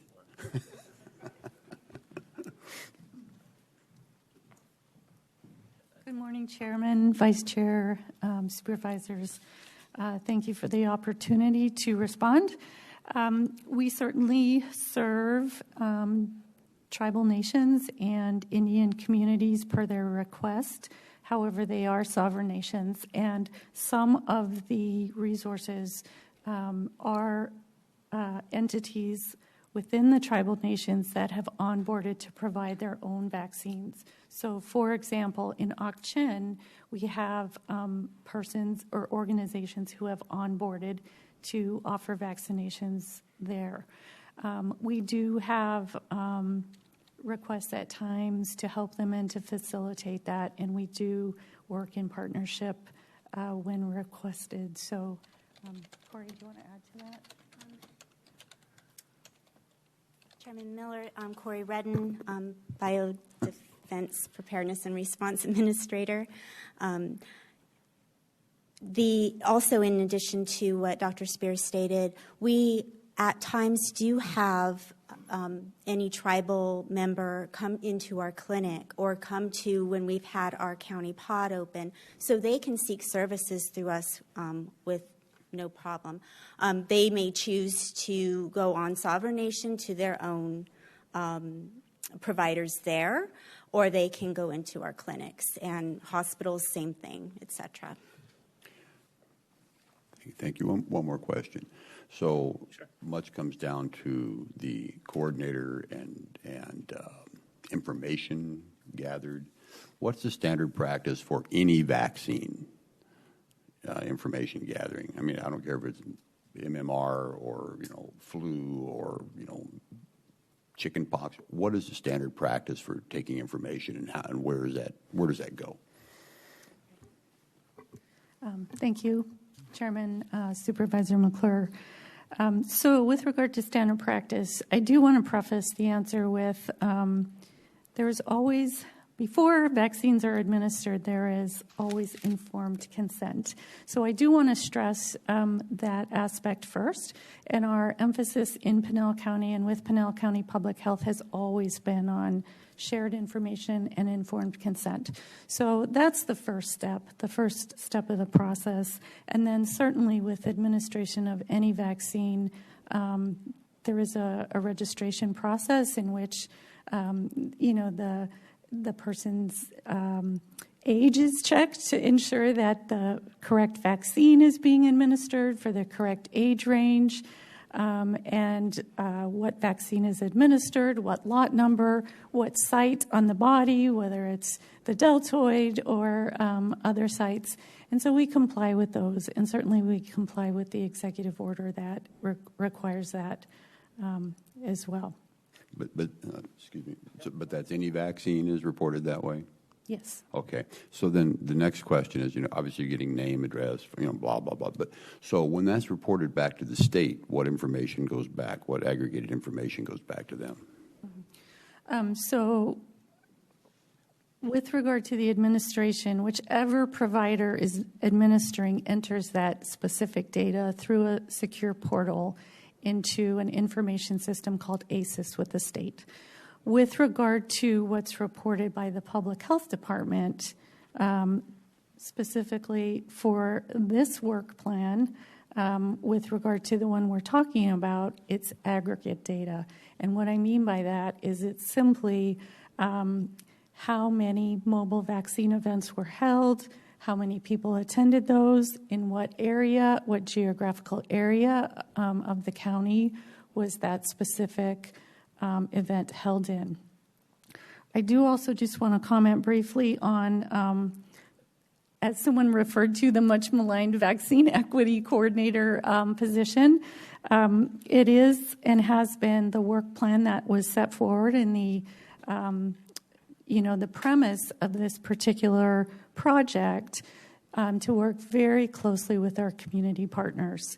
And you can see even on this consent agenda that just passed, we are working with our community partners like Pinal Hispanic Council so that we are relying on trusted agents within the communities with regard to sharing information in a culturally, linguistically sound manner, and offering information to people that is accurate and reliable. So we have the vaccine equity coordinator who would be working in partnership with a number of different partners. So, for example, Pinal Hispanic Council, the Homeless Coalitions, and a variety of other groups that are embedded in the community and can assist with sharing information so that people can make a choice. Thank you. And can I just ask a question? And I don't know which one of you can answer it, but back to the tribal interaction. Do we have like an IGA, or do we have some kind of agreement that we can offer facilities, or offer services to the tribe at some level? I'm just curious because they're usually pretty strict on that. I just wanted to confirm, we do not have what I would call like a generic all-encompassing IGA. We do have specific IGAs that we'll enter into for a very specific service that we want to provide. So it's not carte blanche. We don't walk on back and forth. It is, and we can obviously go onto the reservation, but to provide those services, we would contact them or they would contact us. We would set the parameters of what the expectation is, enter into an IGA, and then fulfill that. And that's all I need for that. It just flashed in my head. I didn't know what that arrangement was. So, Chair, I would like to supplement the answer that Dr. Spears provided to Supervisor McClure with your permission. It relates back to what Supervisor Kavanaugh asked. So the vaccine equity coordinator would provide that aggregate data, the actual order from the governor that all of the providers that are actually putting the needle in the arm, these are some of the things that they have to provide. Individual's name, date of birth, gender, race, ethnicity, residential address, phone number, vaccine priority group, the vaccine product information, the CVX, dose number, lot number, manufacturer, expiration date, the route of administration site on the patient's body, the month, day, and year of each immunization, the facility administration, site details, including facility name, type, address, ADHS pandemic PIN number, and a test providing the individual the following information if a second dose is required. That requirement, which is more exhaustive than what she talked about, is the executive order, and it's the governor's executive order 2119, the one that was issued about 3 weeks ago. So that information is going out no matter what. Anybody that administers that vaccine is required by executive order to provide every one of those details. Mr. Chairman, could I continue? Sure. Go ahead. So how does that information under this most recent executive order differ from what was in place previously? I don't believe it does. Okay. The original order, and I'm pulling it out here again. And as you're looking there, the social vulnerability index that we received a copy of is from 2000, so it's 12 years old. Is that correct?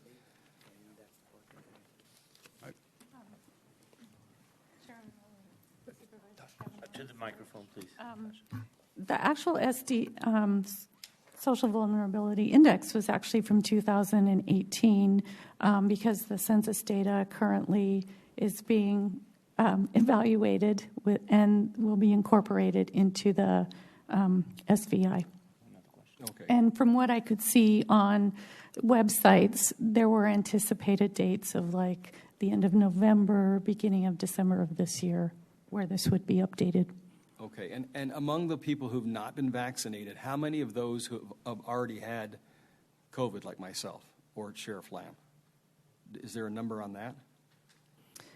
Supervisor Kavanaugh, I apologize. I don't know how many people have had COVID with regard to your specific question. The CDC doesn't estimate the unvaccinated population who have experienced COVID and might not need the vaccine? Supervisor Kavanaugh, there are sort of two parts to your question. One is, does the CDC estimate how many people have not been vaccinated? And certainly we could get that number to you. The second part is the statement that you had indicated about people who have had COVID and not needing the vaccine. And so that's a very different conversation and topic, and there are different recommendations at the current time about that. recommendations as to whether people who had COVID should or should not get vaccinated. Correct. Okay. Sorry, we're bouncing back and forth. The language is identical. Okay. The executive order that was issued on the 18th day of November in 2020, that relevant section is identical to what was just reissued 3 weeks ago. And are you familiar with the smart card, either one of you, that Yavapai County is issuing through their regional health center?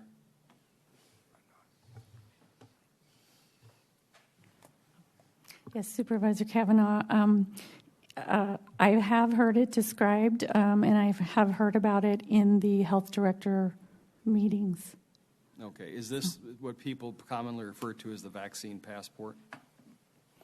There are a number of phrases that have been referred to, and there is the vaccine passport, and then there is the smart card or the digital, a digital card. Those seem to all have different meanings depending on what region somebody is in. So, for example, a digital card has been referred to as well, and was in one of our questions that was submitted by you.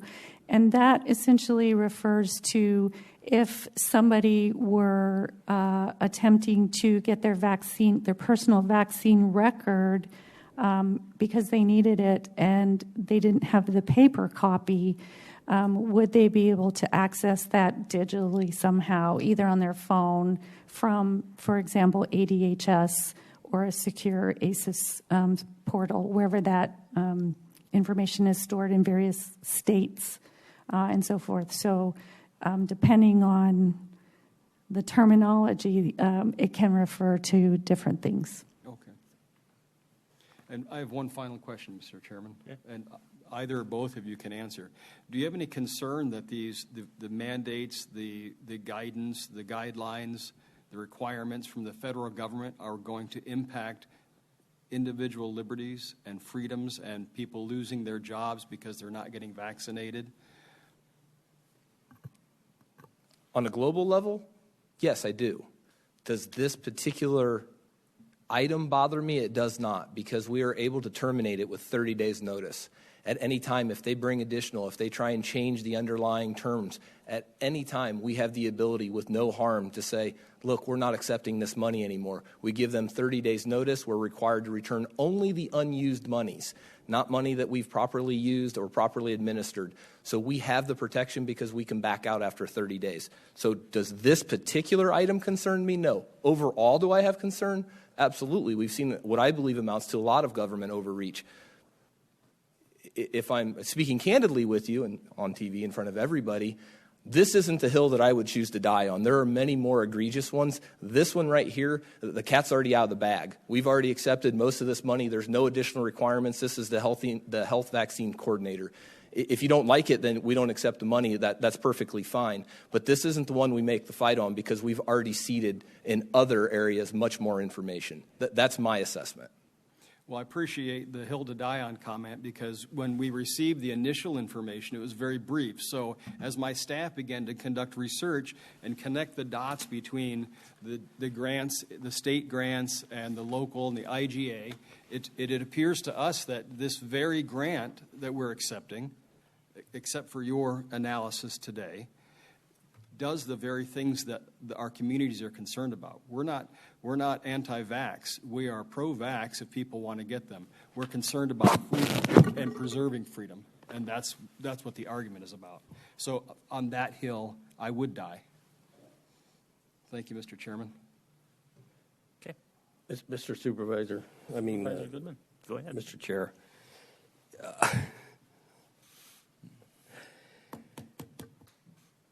I go back to you are our elected county attorney.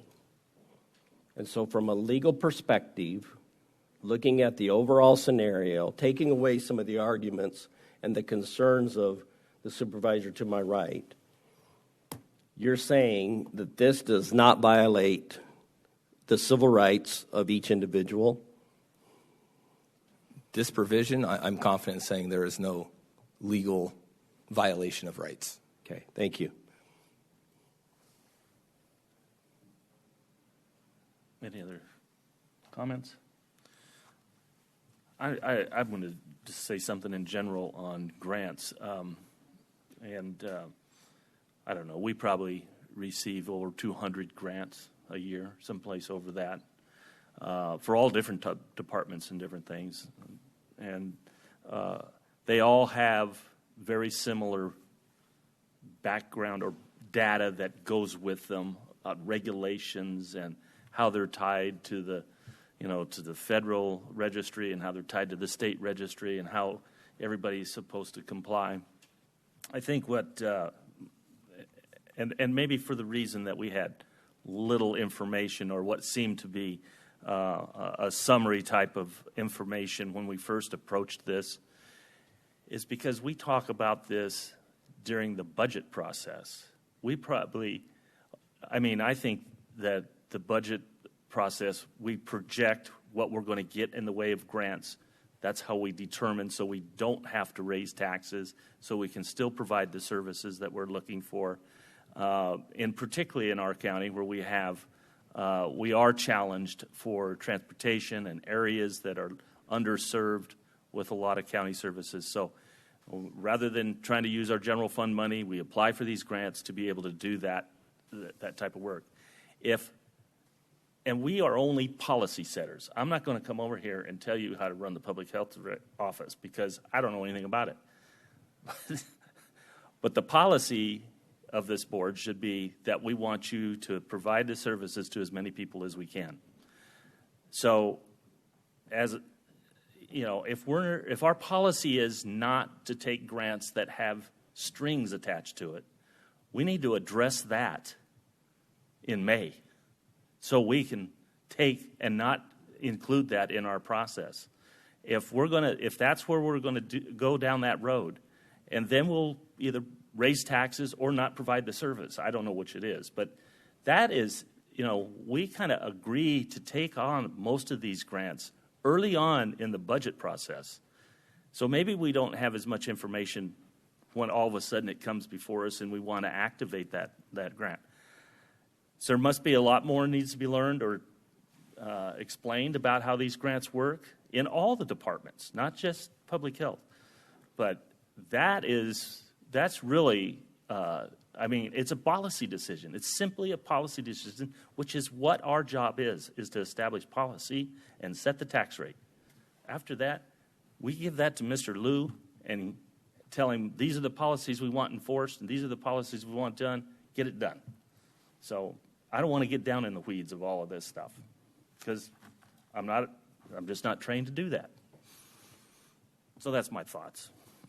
Mr. Chair, if I might add some more. In addition to that, this is actually an addendum or an amendment to a grant that we've already had, that we've been in existence since 2019. And so they're coming in order to receive additional funds or the rest of the funds. There's certain requirements that are required of us if we choose to do that. Based on this information right here that has been presented, I think it's very clear that some of the issues and things and the concerns of some of our citizens, which is a concern of mine, making sure that our civil rights are protected, the individual rights are protected, that our information is not shared that's going to, anyway, I've gone through extensive training to do the Medicare field. It's crazy. It's insane the amount of stuff that I have to go through to protect people's information. And I've taken an oath to do that. And so that's the part that is very concerning to me. And again, because these things are very unclear in the beginning when this was all coming, I think this is a lesson for all of us, is that we stay at the table, we continue to work through what the issues are, what the concerns might be, where these things might go, because I think all of us on this board are very concerned and want to make sure that the rights of the individual are protected and that they have the opportunity, if they decide to get the vaccine or not, the bottom line is barriers are taken away for them to be able to get those. I looked up what equality and equity and the difference between the two. And I have seen so many areas of equity differences where, equality is, I get that.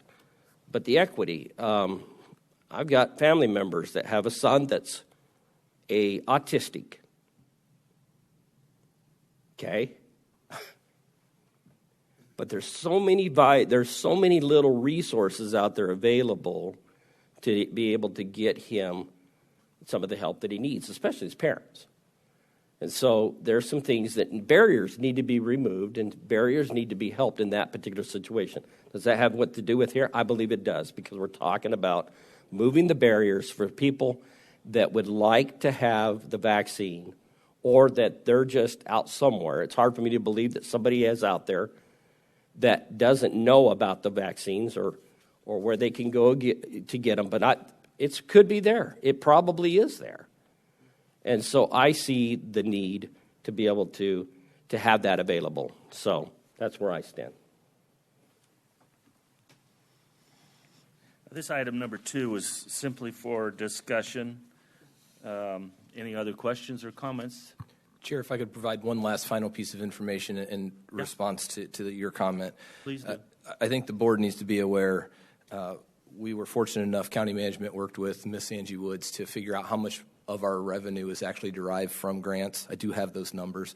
It's just short of $130 million that we receive in grants, which is about 28 from state and federal grants, which is about 28% of the total revenue that we bring in. Right. It's just under 113 million directly from the feds, and about another 17 million from the state. So that, I just in your response, I want to make sure the board understands 28% of our revenue is coming from grants. Yeah, I've seen those same numbers. Mr. Chairman. Yes. You ask, and you ask, and I have one final comment. Oh, okay. So we do indeed read a great deal associated with the grants, and this, as we said, came with very limited information. Our county attorney is telling us that we don't have to follow the executive orders because and the guidelines that are federal because they are, but our direction is taken from the state. I just want to make that absolutely clear. Our obligation is to comply with our contract with the state. We do not have a contract with federal government for this money. Our contract is with the state. We have an agreement with the state. We have a plan. The state has given us the documents and what they are requiring us to provide. At no point have they asked us to provide that specific information unless we're actually the ones putting the vaccine in the arm. But we're hiring the contractors to do that, which would then need to report it? They would. If they're physically administering, whoever's physically placing the needle in the person's arm is required to report that information directly to the state, and then the state then reports it to the federal government. We don't report it directly to the feds. It goes to the state per the executive order. Thank you, Mr. Chairman. And, Mr. Chair, just to make it to the final point, there is a consent item that the individual that's receiving the vaccine that they sign, correct? They're fully understanding that that information is going to be passed on, correct? Prior to you obtaining the actual vaccination, yes, you must sign a consent form, whether you meet with your primary care physician, a pharmacist, or you go to a public health clinic. You are required to be advised of your rights. You are required to be advised and sign a consent before you are vaccinated. Okay, so correct. They still have a choice at that point. To back out, certainly. Okay. We have not mandated a single person. This county has not. Public health certainly has not mandated that any person get a vaccination. All right, thank you. Any more questions or comments on item number 2 of the public health risk? Okay. Thank you, board. Thank you. Thank all of you. Brings us to item number 3, a discussion, approval, or disapproval that grant award in the amount of $3.3 million between Arizona Department of Health Services and Pinal County Health Services District. Item number 2's discussion to bring it back for a future agenda item. Chairman, actually, the actual date is listed on the agenda. Oh, November 3rd, yes, I'm sorry. To be on the November 3rd agenda. Mr. Chair, I move that we approve the grant award in the amount of As it's written, to bring it back on November 3rd. Item number 3 as written. Do I have a second? I second it. I have a motion and a second. All in favor signify by saying aye. Aye. Aye. Opposed, say nay. Ayes have it. Thank you. Okay. I want to adjourn the Public Health Director District meeting. Now, if I can find an agenda. Get past all of this. I just got to find a page that has an 8 on it. Here we go. Okay. We reconvene the Board of Supervisors meeting. And item number 8, is everybody in agreement? This has have a public hearing component to it. So, but we will have somebody present. You don't look like Megan, and I know Megan. I'm glad that I do not even close. I saw Mr. Chairman, Scott Johnson from the County Attorney's Office, presenting a license agreement for ZipLink Systems pursuant to ARS 215, excuse me.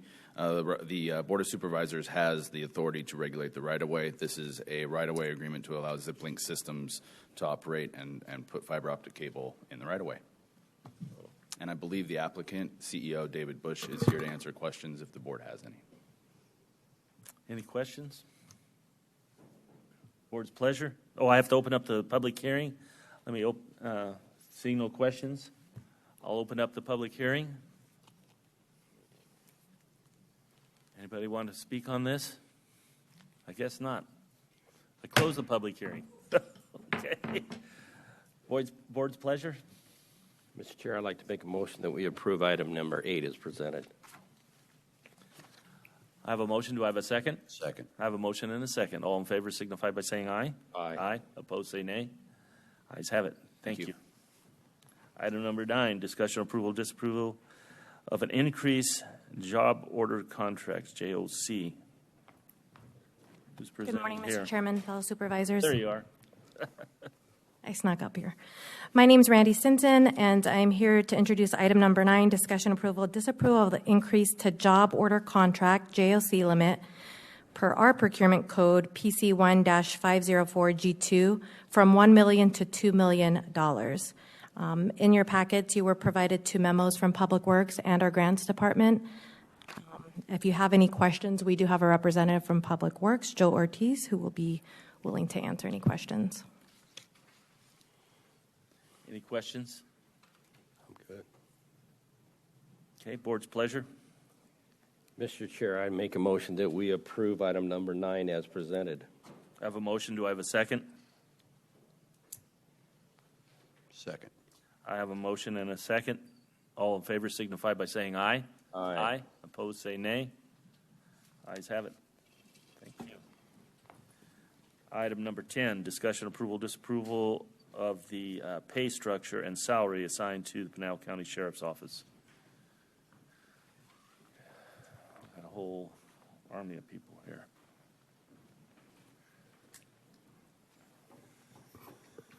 Mr. Chairman, Supervisors, we were in front of the board, I think it was maybe a month and a half ago.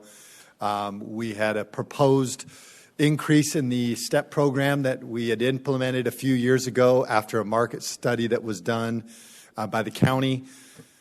We challenged the board to relook at it. You guys, at your ask, we went back to the drawing board, figured it out at a little bit more aggressive, and we have since come back with the numbers for your approval and discussion. There is a little bit more increase. I think originally the original plan was a $200,000 increase. I'm going to let Angie speak to it with the right numbers. I think it takes it up to about $600,000 increase. But what that does is that gives increases across the board. The only position would probably be detention officers because on the market value, they were over market value in their position. However, we were able to work on the detention officer. Well, the detention, if you see there up on your computers, what we're going to see now is an increase for the lieutenants, sergeants, and captains to get them much closer to the market value. They're still going to be under market value, but we've got them a lot closer to it. Same with the, well, this is the detention one. So you can see where we were and where we're proposing to go. The change on that is, I'll let Angie speak to the actual change on it. If you go over to the deputies, we also saw an increase there. There is increases on all positions on this one. It starts at about 5%. Some of these lieutenants, sergeants, lieutenants, and captains were much further under market value. We were able to go a little bit closer to market value on them. One of the biggest things we were able to do is implement a 1-for-1, which we've already seen the benefits on that, or we're requesting that a 1-for-1 be implemented. What that does is that allows us to give 1 year credit for every year they have in law enforcement. And we've seen a huge increase in the amount of applications just with the prospect of that potentially being passed by the board. So we thank you for entertaining this. We thank you for entertaining getting our guys closer to market value. They're working hard every day. I think you probably hear a lot. We do get some negative things, but we get a lot of positives too in this day and age where law enforcement is always viewed positively. Our guys do a tremendous job out there on the streets and oftentimes understaffed. So if you don't have any questions for me, I'd love to bring Angie up just so she can talk about the impact this will have on the budget and what exactly you'd be approving. I know there's an amendment to the budget that would be needed as well. If there's no other questions. I don't have any questions. Anybody have any questions? I'm good. Okay. She's much better than me anyway. We'll go with looking. Chairman, Supervisors, Angie Woods, Director, Office Management and Budget. Sheriff correctly summarized what we're doing with the pay for both the detention and the sworn officers. Natasha, can you go to the next page? The impact to our budget, can you go to the second page of the sworn? Yes. So what I did for you, both detention side and sworn side, is I broke down the costs associated to what is being proposed to be implemented. On the deputy side of things, so in the first two columns is what we would normally have budgeted for a fiscal year as far as the salary and ERE current and a step increase.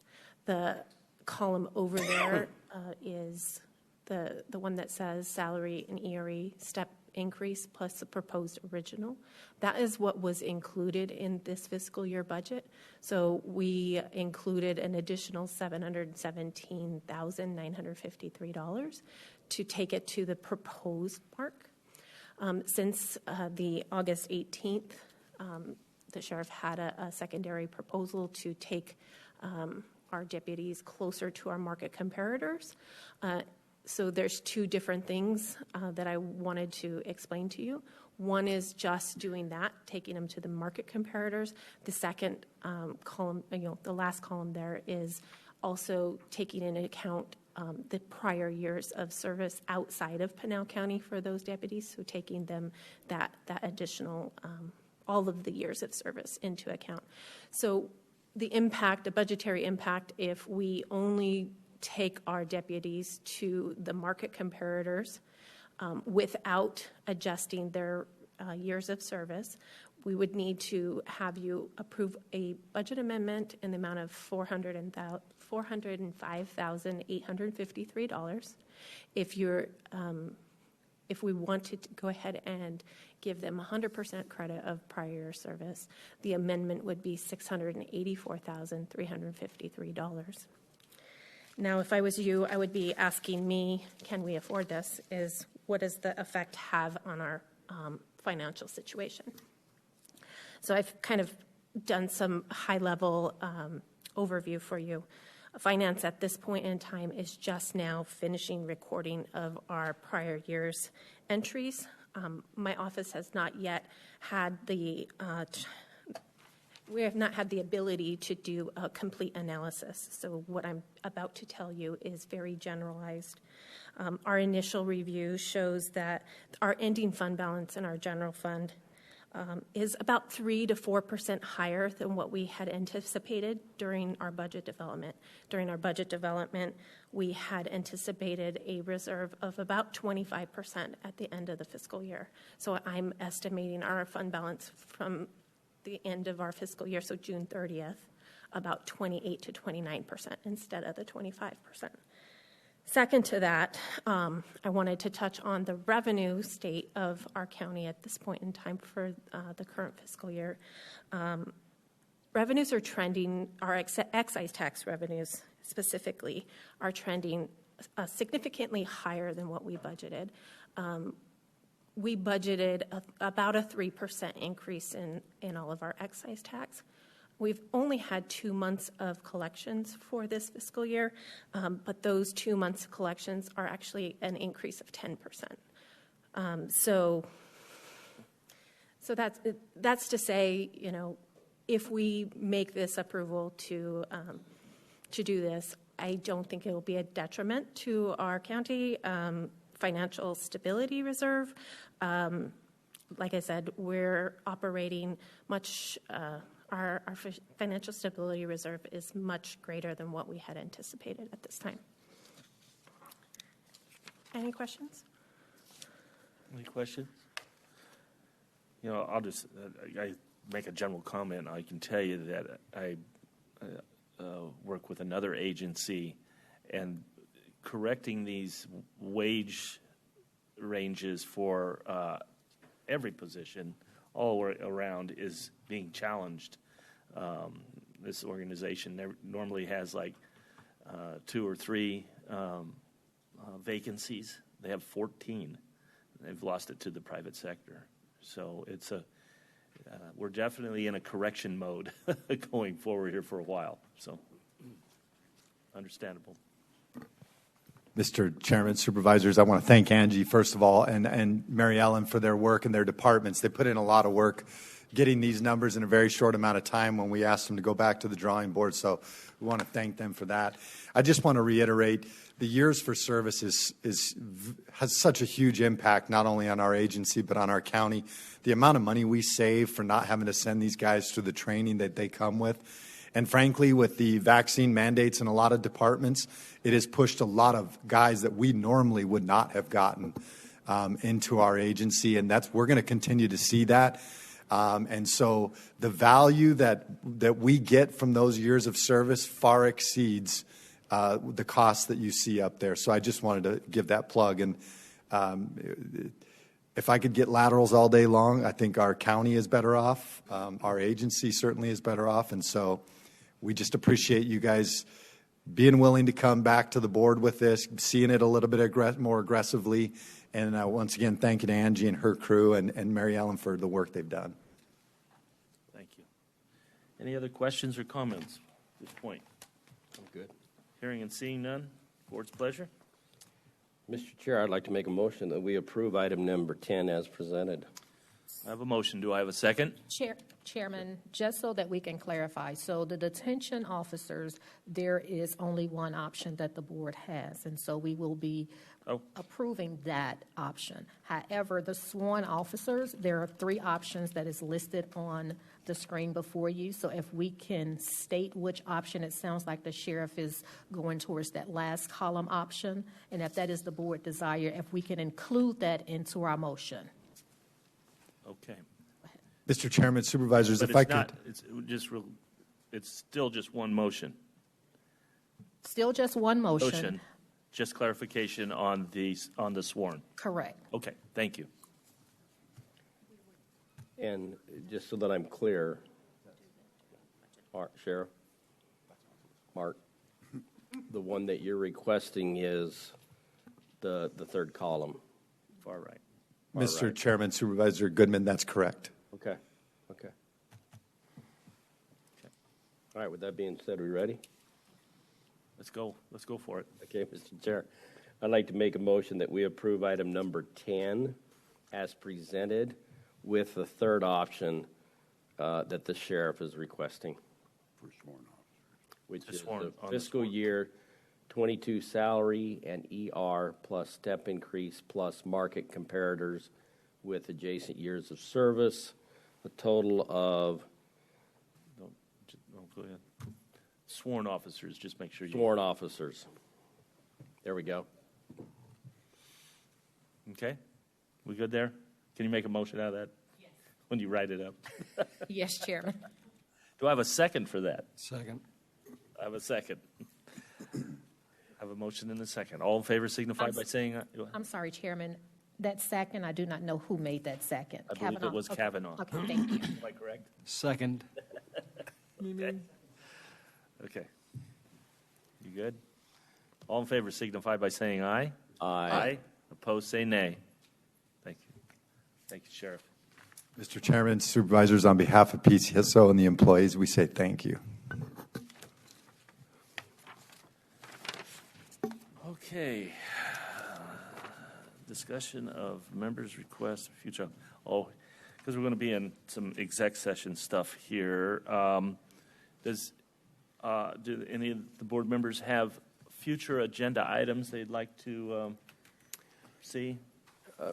Mr. Chair? Sure. I would like to see us have a discussion or have our legal talk a little bit about the prayers that were offered and present as to some of the legalities that surrounds. It's something that I would like to see. That was one thing that impressed me when I first came into office, is that we were probably one of the last institutions that still does that.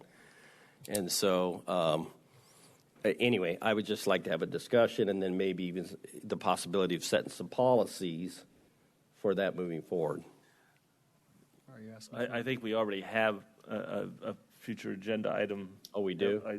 Aren't we working on that? No, Chairman, we do not have a future agenda item for that. We did Okay. discuss that information in E-session, but in E-session, it was Okay, determined that so we we're going would- to add it, okay. Okay. I'm just trying to remember if we'd given direction. Mr. Chairman? Yeah. Supervisor Goodman, just so that I am clear, because I heard, direction to legal to make a presentation regarding the requirements, but if I also heard you, and a possible policy for the board's consideration, was that also part of it? Yes. Okay. Clear? Okay. Anybody else have any future agenda items they'd like to discuss? I still have another one. I would like to. Okay. Is that okay? Yeah, certainly. Thanks, Mr. Chair. Yeah, I'm kind of on a roll today. You are. Sort of. Anyway, I'd like to say, I would like us to look at the rules that govern our meeting, the Roberts rules, and even look at the possibility of readdressing those or even our current rules and kind of tailor them to what our needs are here and how we function. Is that good enough, Natasha? And is that good enough for direction?